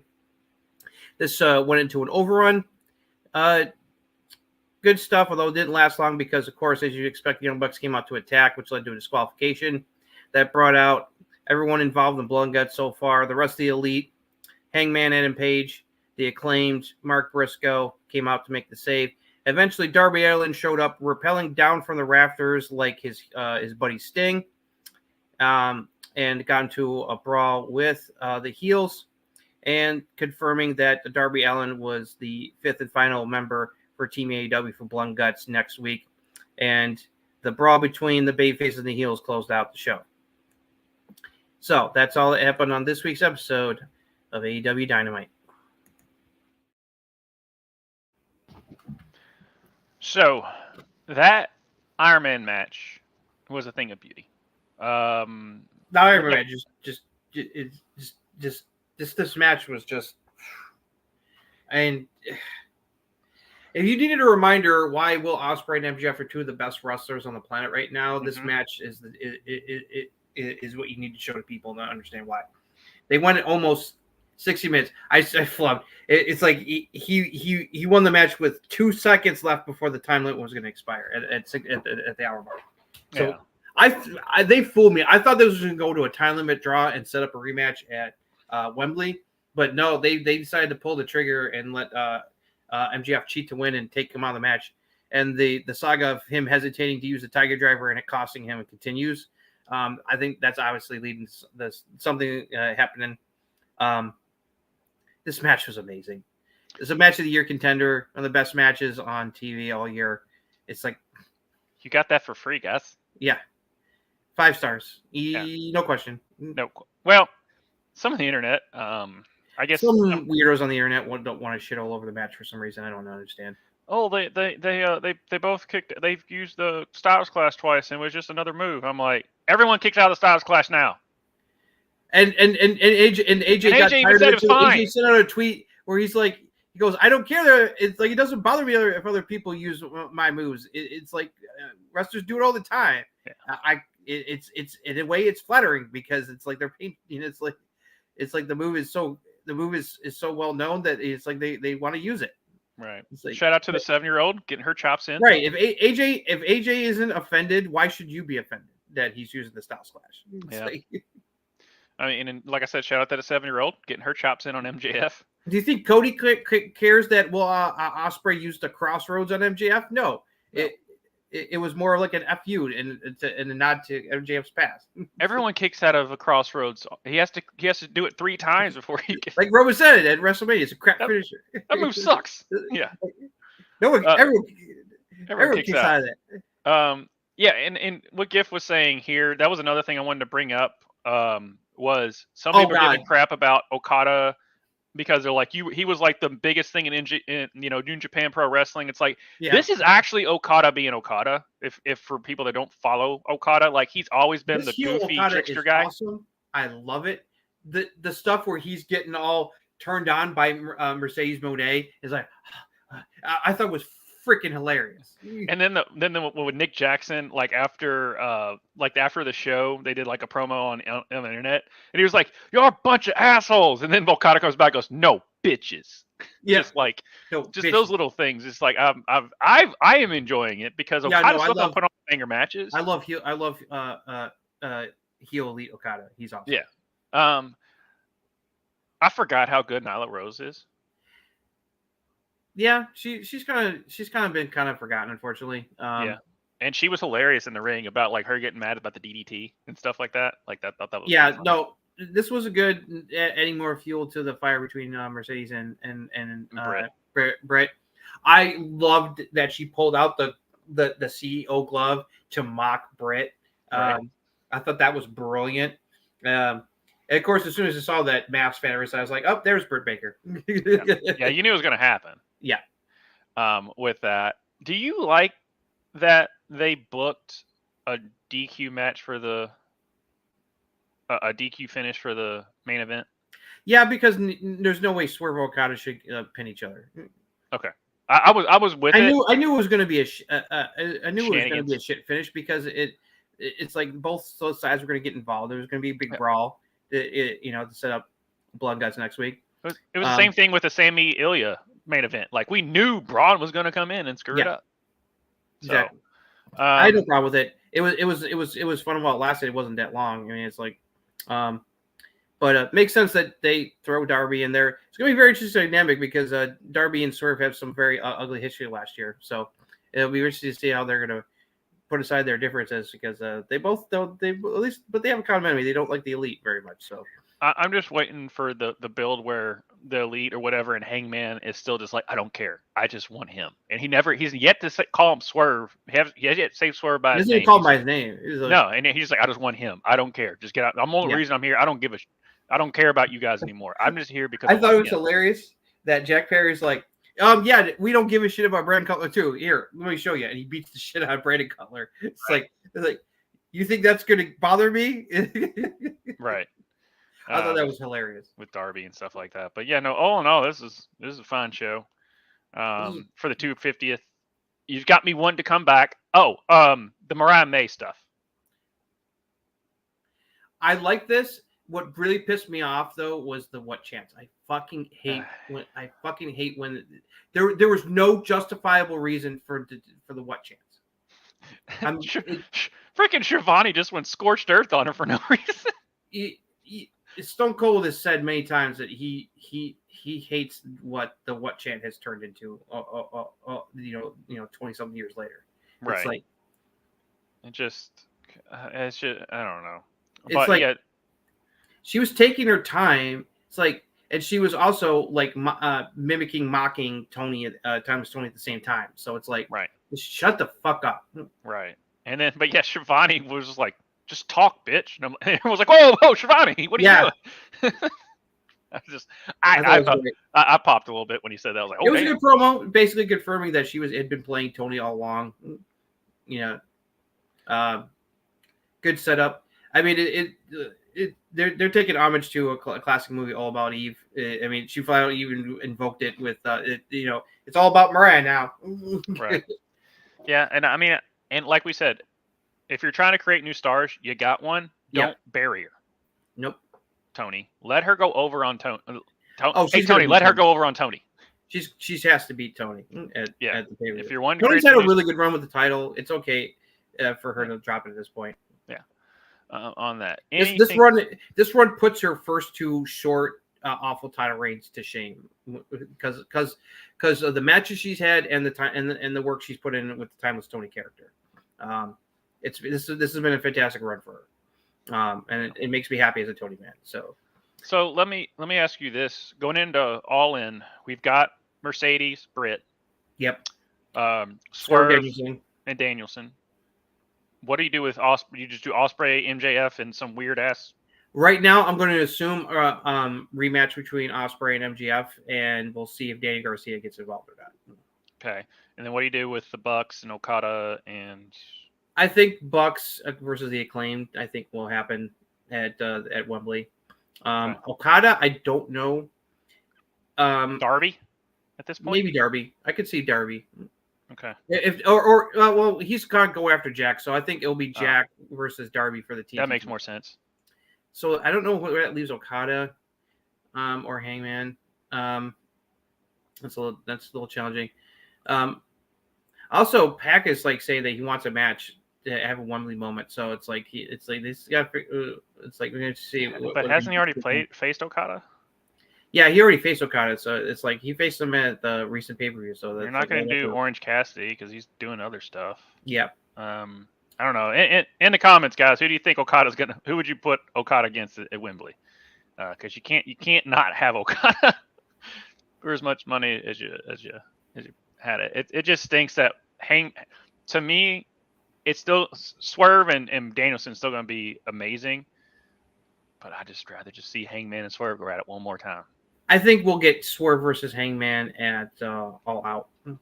Right. So in Chicago 2 weeks later. Yeah. With that. All right. Anything else on the show? Because I think if the Elite win Blood and Guts, they'll reward Hangman with giving him another title shot after Wembley's up. Okay. Let's see. What did he say? Okada Hangman? Maybe. I mean, it's a great match, but it's much more of the way they're building it. It's much more of an indie thing, unless we'll see how Blood and Guts goes. Yeah, and we were interested to see if the AEW gets a win here in Blood and Guts or not. Well, I'm not sure. I mean, Okada, Mark Briscoe, just because they're both in the Blood and Guts match. Yeah, I don't. Well, Briscoe's got. He's got other stuff going on with ROH, right? Yeah. So, I'm just surprised that Jon Moxley is not involved in this Blood and Guts match. They're definitely finally giving him a little bit of break. Right. You know. He's needed it. Yeah. Just might as well highlight some other people. So, I mean, Mark Briscoe is taking the Jon Moxley spot of just the guy that's going to be the bloodiest, don't give a shit, hardcore wrestler, deathmatch wrestler. So, man, this MJF Osprey feud just went up like several notches after that match last night. Just fantastic stuff. That's just at the end of that, you just had to be like, Tony had to have given him the bag. And it worked for the ratings. When ratings were the highest they've been in 3 months. Yep. So that's like, I know some people were questioning giving that match away at free TV, but it's like it perfectly did what it did. It was a mind blowing match, and it perfectly added fuel to this fuel to the fire of this feud. Even though you got it. Even though it's inevitable, here's the reason they put on free TV, guys. They're up on the contract negotiation with Warner. Yeah. Yep. So they had to show that we can still put on solid television for you. Now, I don't know how much Warner's will get a cut from their pay-per-view stuff, but that's the only reason they put that on there is because to show Warner's, it's inevitable. Like I said, I think it's inevitable that they're going to sign, but this would give them more leverage. They're going to stay on the Warner networks. Yeah. So, all right. How much money they'll get is the question. Right. So let's move on to the final show. They said his name, and then Roxanne appeared. A lot of people said his name, and he appears. Yeah. Hey, Joe, we said your name multiple times. You have yet to appear. We would love you on the show. We'd love to have you. All right. Let's go. All right. Here's what happened on this week's episode of NXT. We opened with a 6-man tag as Wesley alongside Zachary Wentz and Trey Miguel with the Reunited Rascals took on Gallus. During the match, Vic Joseph said Joe Hendry's name, and when you say his name, he appears, and Joe Hendry came out dressed in a nice suit and joined Vic Joseph and Booker T on commentary for the rest of the match. Good stuff. The Rascals came out with the victory. Joe Hendry cut a promo afterwards and did a little video package narrating what happened last week. Chase U hyped up Doug Hudson ahead of his North American title match in the main event later tonight against Obafemi. Ethan Page got into it with Ora Mensah in Ava's office. Ora Mensah wanted a shot at him, but Ava said no because of his recent behavior. And Ethan Page said he wanted a match tonight, and Ava said to let him, and he wanted to face Dante Chen. They announced that the Great American Bash will be coming in a 2-week special, July 30th and August 6th.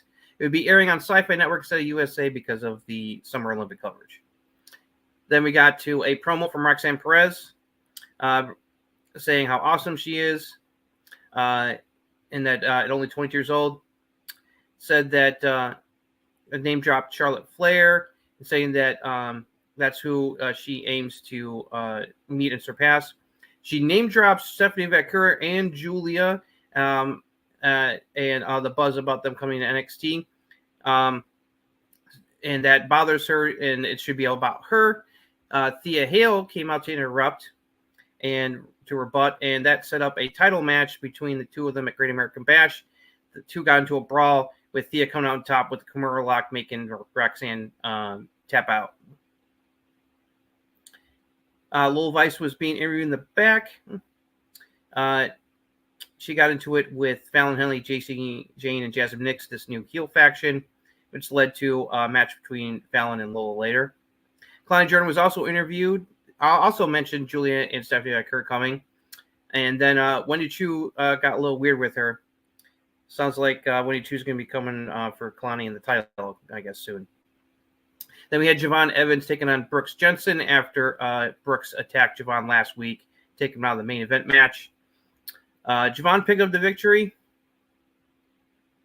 Afterwards, Jensen attacked him again, and Briggs had to pull him off. Charlie Dempsey talked to Tony D'Angelo about taking care of Damon Kemp, but that there was a witness, Ren Sinclair, and asking for advice on how to deal with it. Then we had Ethan Page defending the NXT Championship against Dante Chen.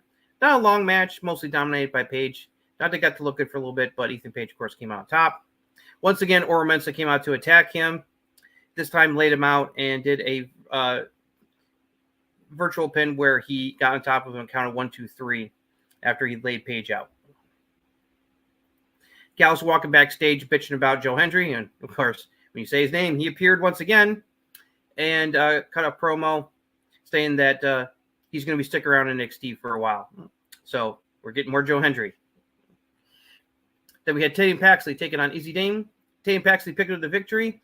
After the match, Winnie Chu came out and gave her the other half of her doll that she wrecked last week. Looks like Weird understands Weird, and we may have a new heel alliance going on between those two. Cedric Alexander and Ashante Donis were shown backstage.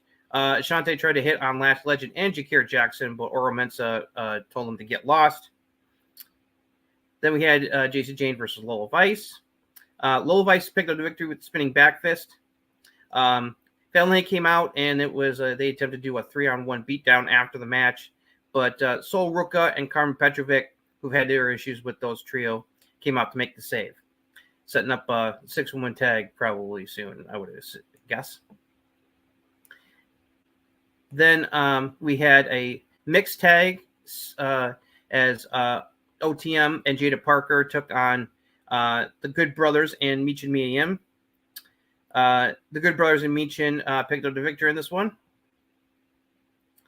Ren Sinclair said that she will stay silent about what they did to get rid of David Kemp if she's allowed to join the No Credit Catch crew. Charlie resisted, but she promised that she'd find her way to get into the group no matter what. So, new storyline there. We saw footage of Lexus King get into Eddie Thorpe while he was doing some DJ work, and that set up a match between the two of them for next week, along with Ora Mensah taking on Asante Adonis as well for what happened earlier. Then we got to the main event, Duke Hudson challenging Obafemi for the North American Championship. Good match here. Duke put up a fight, but in the end, Obafemi hit him with his powerbomb finisher, pick up the victory. Then we showed in the back where Josh Briggs and Jensen were arguing once again, and just as Jensen was leaving, he said he wanted to wrestle Briggs again in a no disqualification match next week, and left, much to Briggs' dismay. So that's all up and on this week's episode of NXT. The trios title existing in other organizations and other promotions, I think the Rascals prove why those things exist. Yep. That was they're amazing together. I know this is the first time they performed together in 4 years, which is crazy. All three of them, yeah. All three of them. Because Woods was in NXT for a while before he got fired for reasons. And then Trey never came over. It was just those two to be MSK. And then Sean took. Damn it! He's the guy that's still in NXT. He took Wesley and did a hell of a job of making him a great Yes, he made Wesley a superstar. And then they got them together. And then Gallus was a great first opponent. They worked well together. I like this. This gives Wes something to do because eventually they're going to move him into the NXT title picture because he can't challenge Obafemi for a North American title. So the only place he has to go is up. Yeah, and him versus Ethan Page down the line, sign me up. Right. Wesley versus Ethan Page, that would be a banger. Yeah. But it's just like if there's any reason to like go to Triple H and be like, hey, we should have a trios title in some capacity. Because the Ora Mensa stuff is just a filler feud it's its first feud for Ethan. Ora's not going to take the title from him. It's just about trying to make build Ora Mensa up to look good. And it's definitely working. The fans are definitely behind him. It's like I like the personality it's been giving him too. So it's like I'm enjoying that so far. I like that he's just relentless. It's like he wants to destroy Ethan Page for putting Noam Dar on the shelf. Yeah, so even though Noam Dar's hurt, but yeah, the Javon Evans Brooke stuff, it was fine. Yeah, it was fine match. Where are they going with Javon at this point? I don't know. Because I wouldn't feed him to Obafemi because you know there's no chance of him winning. The Obafemi's going to be tough. It's going to be interesting who they're finally going to have him lose the North American title to because it's been booked so strong so far. They just got to be careful and book themselves in the corner there with that. Not sure where that's going to go. He got to shine at Heatwave, so yeah, we should see where he goes. It's like it makes sense that he picked the victory. He got his payback on Jensen and added more fuel to the whole storyline with Jensen and Briggs and what's going on with Jensen overall. So that was fine with that. This is leading, honestly, with their way into switching to the Joe Hendry stuff. I know they're doing the Gallus thing and all that stuff, but him saying, I'm going to be I like NXT. I'm going to be here for a little bit. Well, he's challenging for the TNA Championship at their upcoming Slammiversary, yeah. Slammiversary. And it's just about everybody wants him to win the title. Right. So that's what I'm saying. If he goes over there, then he comes back to NXT. He puts a little bit more weight. Does he go after Oba?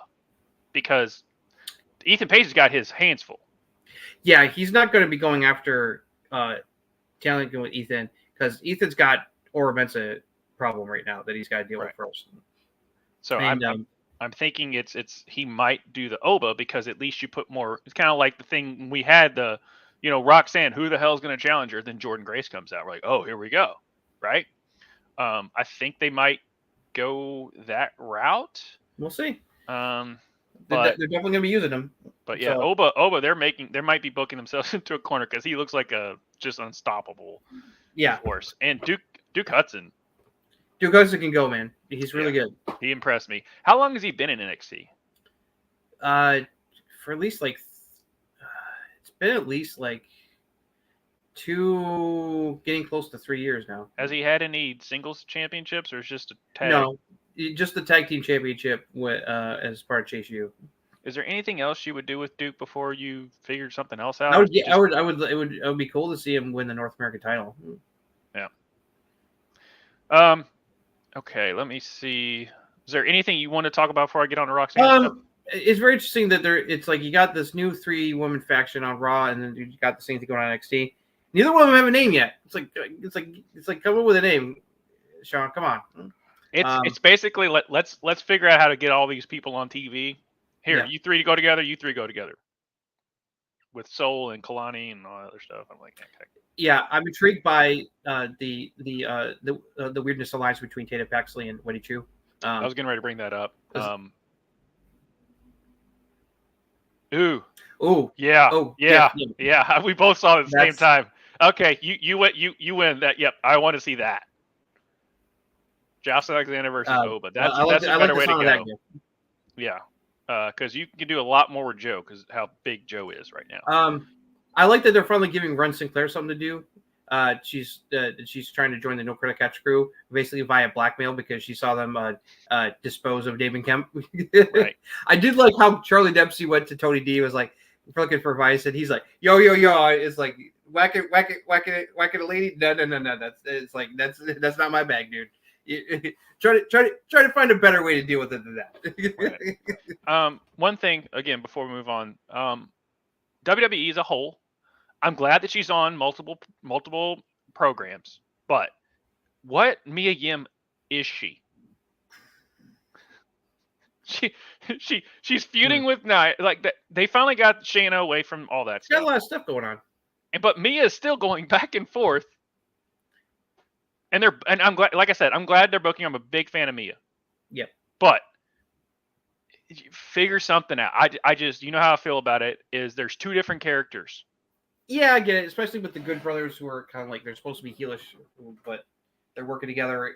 The Good Brothers are basically faces in this feud with OTM helping out Mia against Jada Parker. So this is going to be real interesting because I think they're going to go to a triple trios type thing, and then because I know they're doing a lot of mixed stuff. I mean, obviously they did the Dominic and Liv versus Selena and Ray. So they're going back to doing mixed tag and all that stuff. So I know that this is leading to a trios. This is really going to fall on OTM because OC and Mia, they know what the hell they're doing. Yeah. Jada seems like she knows what the hell she's doing. I haven't seen a whole lot of OTM. They looked really good this week. Some of the best I've seen, so I think they're getting there. I think that's why they keep doing the 50-50 booking with them because they're trying to get them the chemistry built so we can have this trios match. So again, I'm not a big fan of 50-50 booking when you keep doing 50-50 booking for a month straight. Yes, if it gets too repetitive, yeah, exactly. Yeah, so there's a reason we got tired of it because it kept happening all the time when it just let stuff die. Okay, I am actually excited for this Thea Hale Roxanne stuff. Well, our buddy Giff is with me on Discord. We were both like, it's about damn time she got another title shot. Yes. The last time Thea had a title shot was over a year ago against Tiffany Stratton, which I think was the Great American Bash last year. And that's the very infamous match where it was a submission match, and Andre Chase threw in the towel, and that caused a rift between him and Thea for a while, and that led to the JC Jane friendship and that whole part of the JQ storyline.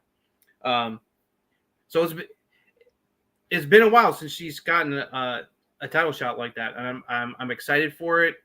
I look forward to, because like her and Roxanne are gonna go, man. They are gonna go.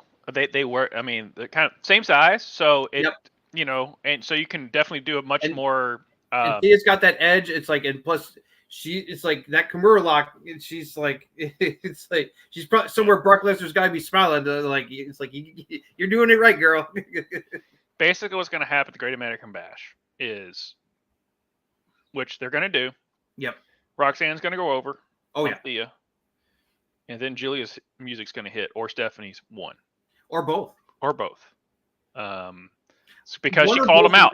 I guarantee you either one or both of them are going to be showing up at Great American Bash. I would not be surprised if it's both, because by that time, at the Marigold show this past weekend, She was wrestling Saray, who used to be in NXT, for to crown the first Marigold champion for the promotion. She lost to Saray. She looked really good. Everyone was worried, about like her wrist. She looked fantastic from what from the clips I saw. She said afterwards, it's like her time with Marigold's almost over. So it's like I think, and plus the fact that I knew they were going to name drop Stephanie because what happened over the weekend and what happened last week. They were going to name drop her because she made it because Sean welcomed her. She said, "I'll be seeing you soon, NXT." So it's like it's like her showing up is right around the corner. But the fact that they also name dropped Julie at the same time means that they're both. It's like their arrivals are both extremely imminent. Got to be both. One or both are going to be showing up at Great American Bash. I'm expecting actually both at this point. Might as well pull the trigger and just have a big holy shit moment, or like Roxanne beats Thea and she's all like, because it's just like she was talking about, where it's like nobody's on my level right now. It's like who can touch me, and then you have Stephanie and maybe Julie come out at the same time. You have a 3-way stare down. Fans will lose their shit, and then NXT Women's Division is going to be off and running into Bangerville for the rest of the year with Stephanie and Julia finally on the show. So, but I think even though I'm not expecting Thea to win, I think Thea is going to get to look good against Roxanne here and give her a good challenge. All right, so there's a future where Roxanne Perez isn't the NXT Women's Champion anymore. I'm not ready for it yet. I know, Josh. It's like I know you're not ready for it, but here's the thing. Mm-hmm. If it's gonna happen, yeah, I'd rather it happen with her sister and Cora Jade, and then she moves on to the main roster and dominates that, than it being Julia and Stephanie. Even though I think all three of them are worthy of it. Nikita was right there until she got injured. Yeah. But Thea's definitely from once I finally started watching NXT on a regular basis, Thea's, like I said, I'm like, oh, she's very. And Cora is like teasing she's on the verge of getting cleared. Yeah, but I would rather it be Cora that does it, because this was supposed to be. I'm with you. I would like this to see. This was supposed to be because Cora. of the history between the two of them. I think it would be really appropriate that she drops the title to Cora before she goes to the main roster. Right. To close the chapter on their history in NXT. It'll be very interesting because like when Cora's back, she's going to be the babyface and Roxanne's the heel, which is the complete opposite of where things were when they left off. Right. So that'll be interesting. But yeah, it's going to be very interesting because it's like Julia and Stephanie. It's like because I see people debating like which of the two is going to win the NXT Women's Championship first, Julia or Stephanie? It's like it's going to be very interesting. It's very interesting. Because they're going to be in the title picture for a while, right? I mean, and I'm more familiar. Comes back soon. Oh man, yeah, I'm much more. Stephanie. What were Stephanie listed last year on the top 10? Because I know Julia was 2.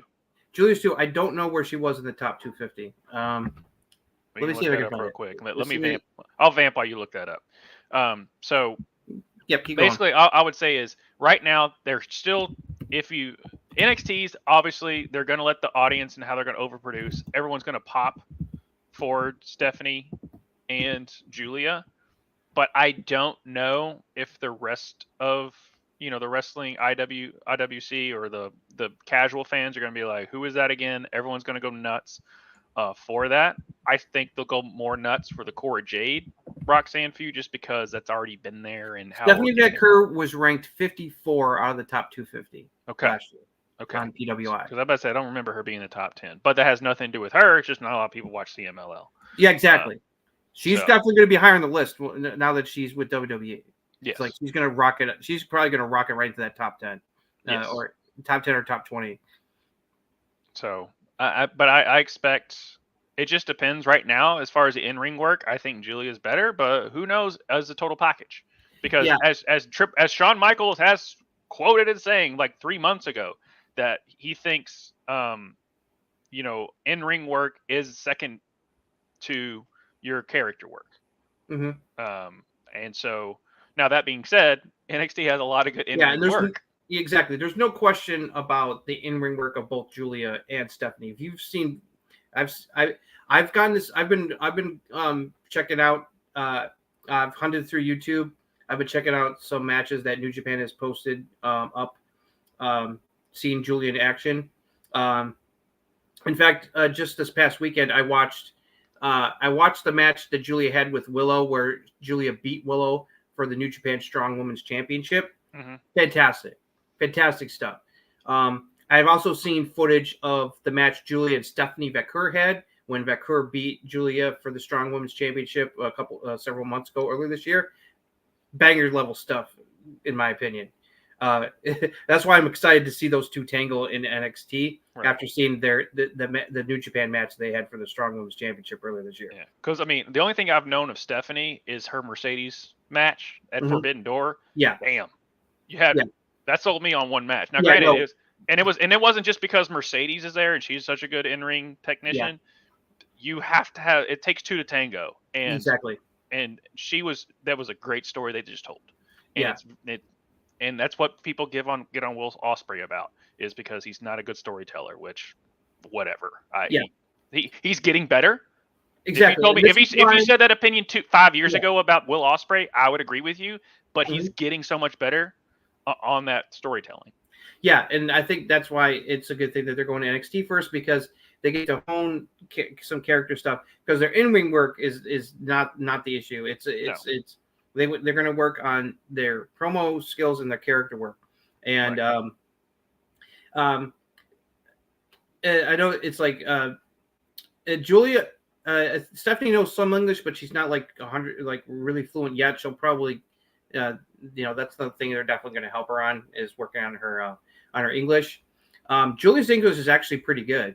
I don't know if she's considered fluent in it, but I've seen her speak completely in English on one of more videos. Pretty good. She definitely could use some refinement, but her English is pretty solid. For someone who speaks, is like she primarily speaks Japanese and Italian. Yeah, because a lot of times you'll hear them say, like, when they get to WWE, we have to teach them the WWE kind of style ish. Because that's different from NJPW and CMLL and all the promotions that they've worked in. Because most of the time they'll let that 30-minute match. And plus, they haven't spent a lot of time in the like they're gonna get used to living in the United States and working in WWE. Mm-hmm. So going to NXT, spending some time there is good is good for both of them. Because I've seen people like, why did Julia and Stephanie need to be in NXT? Why don't you send me around? It's like, it's all about getting used to the WWE the way of doing things. It's plus the casual fans do not know who they are. No, and through NXT they will get no. It's like it's like that's why like certain people like Braun and Tiffany Stratton and others that have done so well on the main roster is because they built themselves up at NXT and then that filters over to eventually toward the main roster. And then if you present them right, like they got to show off Roxanne a little bit earlier this year after Mania. It's like to let the main roster people know about Roxanne before she eventually is going to be there in the near future.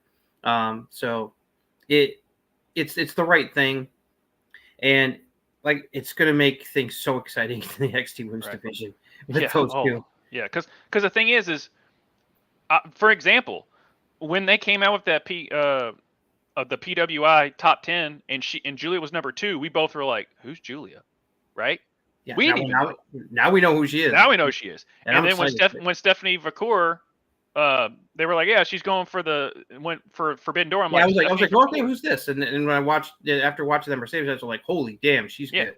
And then she signed, and so but it's just so that's why she's going. That's why she's not. And they've got, if you seek out their stuff, both of them have, besides their in-ring work, they've got a presence to them that screams star. Yeah, it's like, It's like I just want Core Jade to go over because it makes me feel better. But I know. You're dreading that. I know the inevitable's coming because of how the business works. But all I'm saying is I got what I predicted a while ago, which is we created. I'm wondering how much because like with Julia and Stephanie coming, it's like it's the clock is going to be ticking. Like how much longer is Roxanne going to hold on the title once two of them show up on the brand? I don't know. I mean, obviously, I was joking that they should create a title saying not as good as Roxanne, and then when she had the title, they created the NXT Women's. One of them, it's like one of them could be tangling with Kalani Jordan. Kalani mentioned them as well, so it's like I think they want to make it clear that it's like there is another women's title on the brand. So and they're flirting with bringing in a women's trios title. They have been flirting with that. I've heard that on the. There's been a lot of rumors that they're thinking of adding mid-card women's titles for Raw. The Intercontinentals and the U.S. women. Women. Yeah, I'm not sure, but it makes sense with the creation of the Women's North American Championship in NXT. I think that's definitely like a trial thing to see how that does and if that works. If that continues to work well in NXT, they might do it on the main roster. And then you give either one a because it's like the women's tag team championship. It's like it's just that there's just not enough women's tag teams that it feels like it's relevant enough. Unfortunately, no, and you need. But you have so many women that a mid card title I think would work better. Yeah, I mean, think about like Piper, Chelsea, with Zoe, and all these. Of course, the concern is more titles. Right, you don't want to overdo it because back in like that was a big thing with the Attitude Era where there was like too many titles, especially after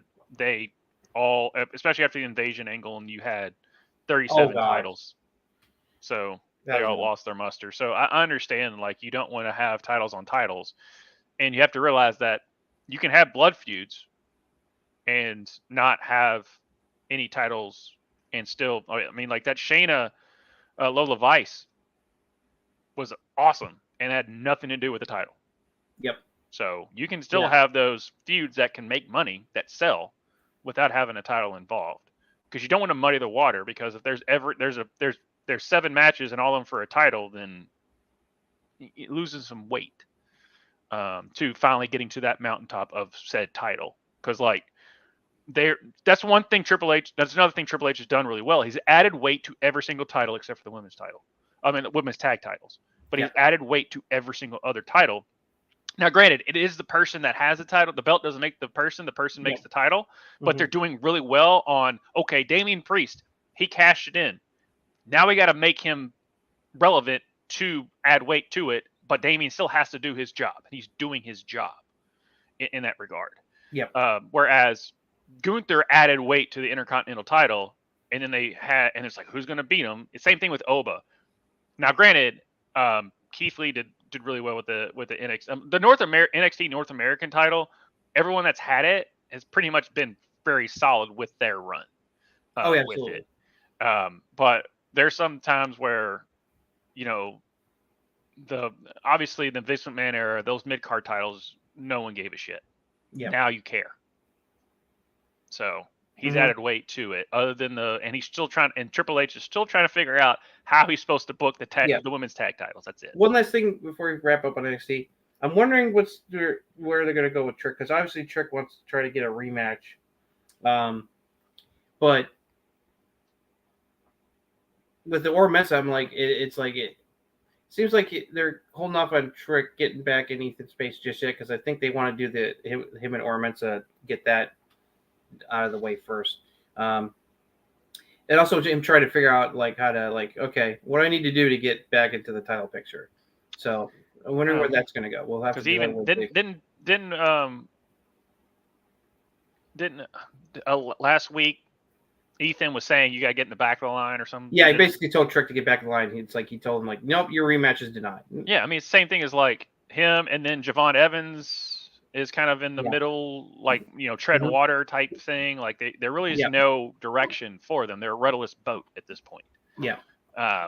So it'll be interesting to see. Yeah. I mean, he's got to get back in it. I mean, he's the biggest. Yeah. He's the baby face. He's the face of the NXT. He's still one of the most over baby faces on the men's side. So, but man, I'm just so man, Roxanne Theo's gonna be great, and just man, I cannot wait for Julia and Stephanie to show up, because then it's like oh god, NXT Women's Division is just gonna be a joy to watch. We're gonna have some incredible matches happening once those two show up on the brand. And I'm also glad that they did put the title on Ethan, because this is the heel NXT champion that they desperately really needed, especially with the move to CW coming up. Right. I mean, Mello was kind of a heel, but he wasn't a heel. Like there really hasn't been a solid heel. When was the last time he was the cool heel until he did the Dastardly stuff with Trick, and then it was just like it was like a real bastard. Where Ethan Page is the egotistical jerk heel that you love to root against. Right. He's because like when's the last time they've so had happy for him. It's like that he's getting this spot. It's awesome. Yeah. So yeah, I'm definitely glad that they're like, see, you can do this with Ethan Page. But yes, I can't get over the fact of give me Josh Alexander versus Oba like yesterday. That'd be good idea, Mr. Taylor. Yeah. Thank you. Well, anyway, thank you, Mr. Taylor, and also Jeremy for all your comments. And everybody thank you all for joining us. It's always a pleasure. Join us online on the Twitters and on Patreon, patreon.com/RuckusTV. Join us on there. Hit the like, subscribe, ring the doorbell. We try to come here every Thursday to give you that is, was, and will be in the world of wrestling. Join us on the Discord, on the Rev Discord over there, as we talk wrestling a lot. We post stuff, and then we basically, there's a lot of chatter going on during the shows. Sometimes I have to turn it off because I haven't watched it yet and I haven't recorded. And sometimes there's some live tweeting on our Discord, but I love it when that does happen because it shows interaction. Yeah, I guess it doesn't watch out for the spoilers. That's perfectly no. I'd rather you comment than not. So but I know how to when to get there on that. So, but yeah, hey man, this is a great time to be a wrestling fan. As always, they've yet to show. I mean, AEW is doing well. NXT. I mean, WWE. AEW is definitely feels like it's getting back on track, and I hope it stays that way. Yeah. A lot of good stuff going on in WWE, and not just on the main shows, but NXT is getting into a really good groove, especially with the women coming in. It's exciting times. Yeah. So thank you all so much for joining us. Justin, always a pleasure, and we will see you all next time. Peace.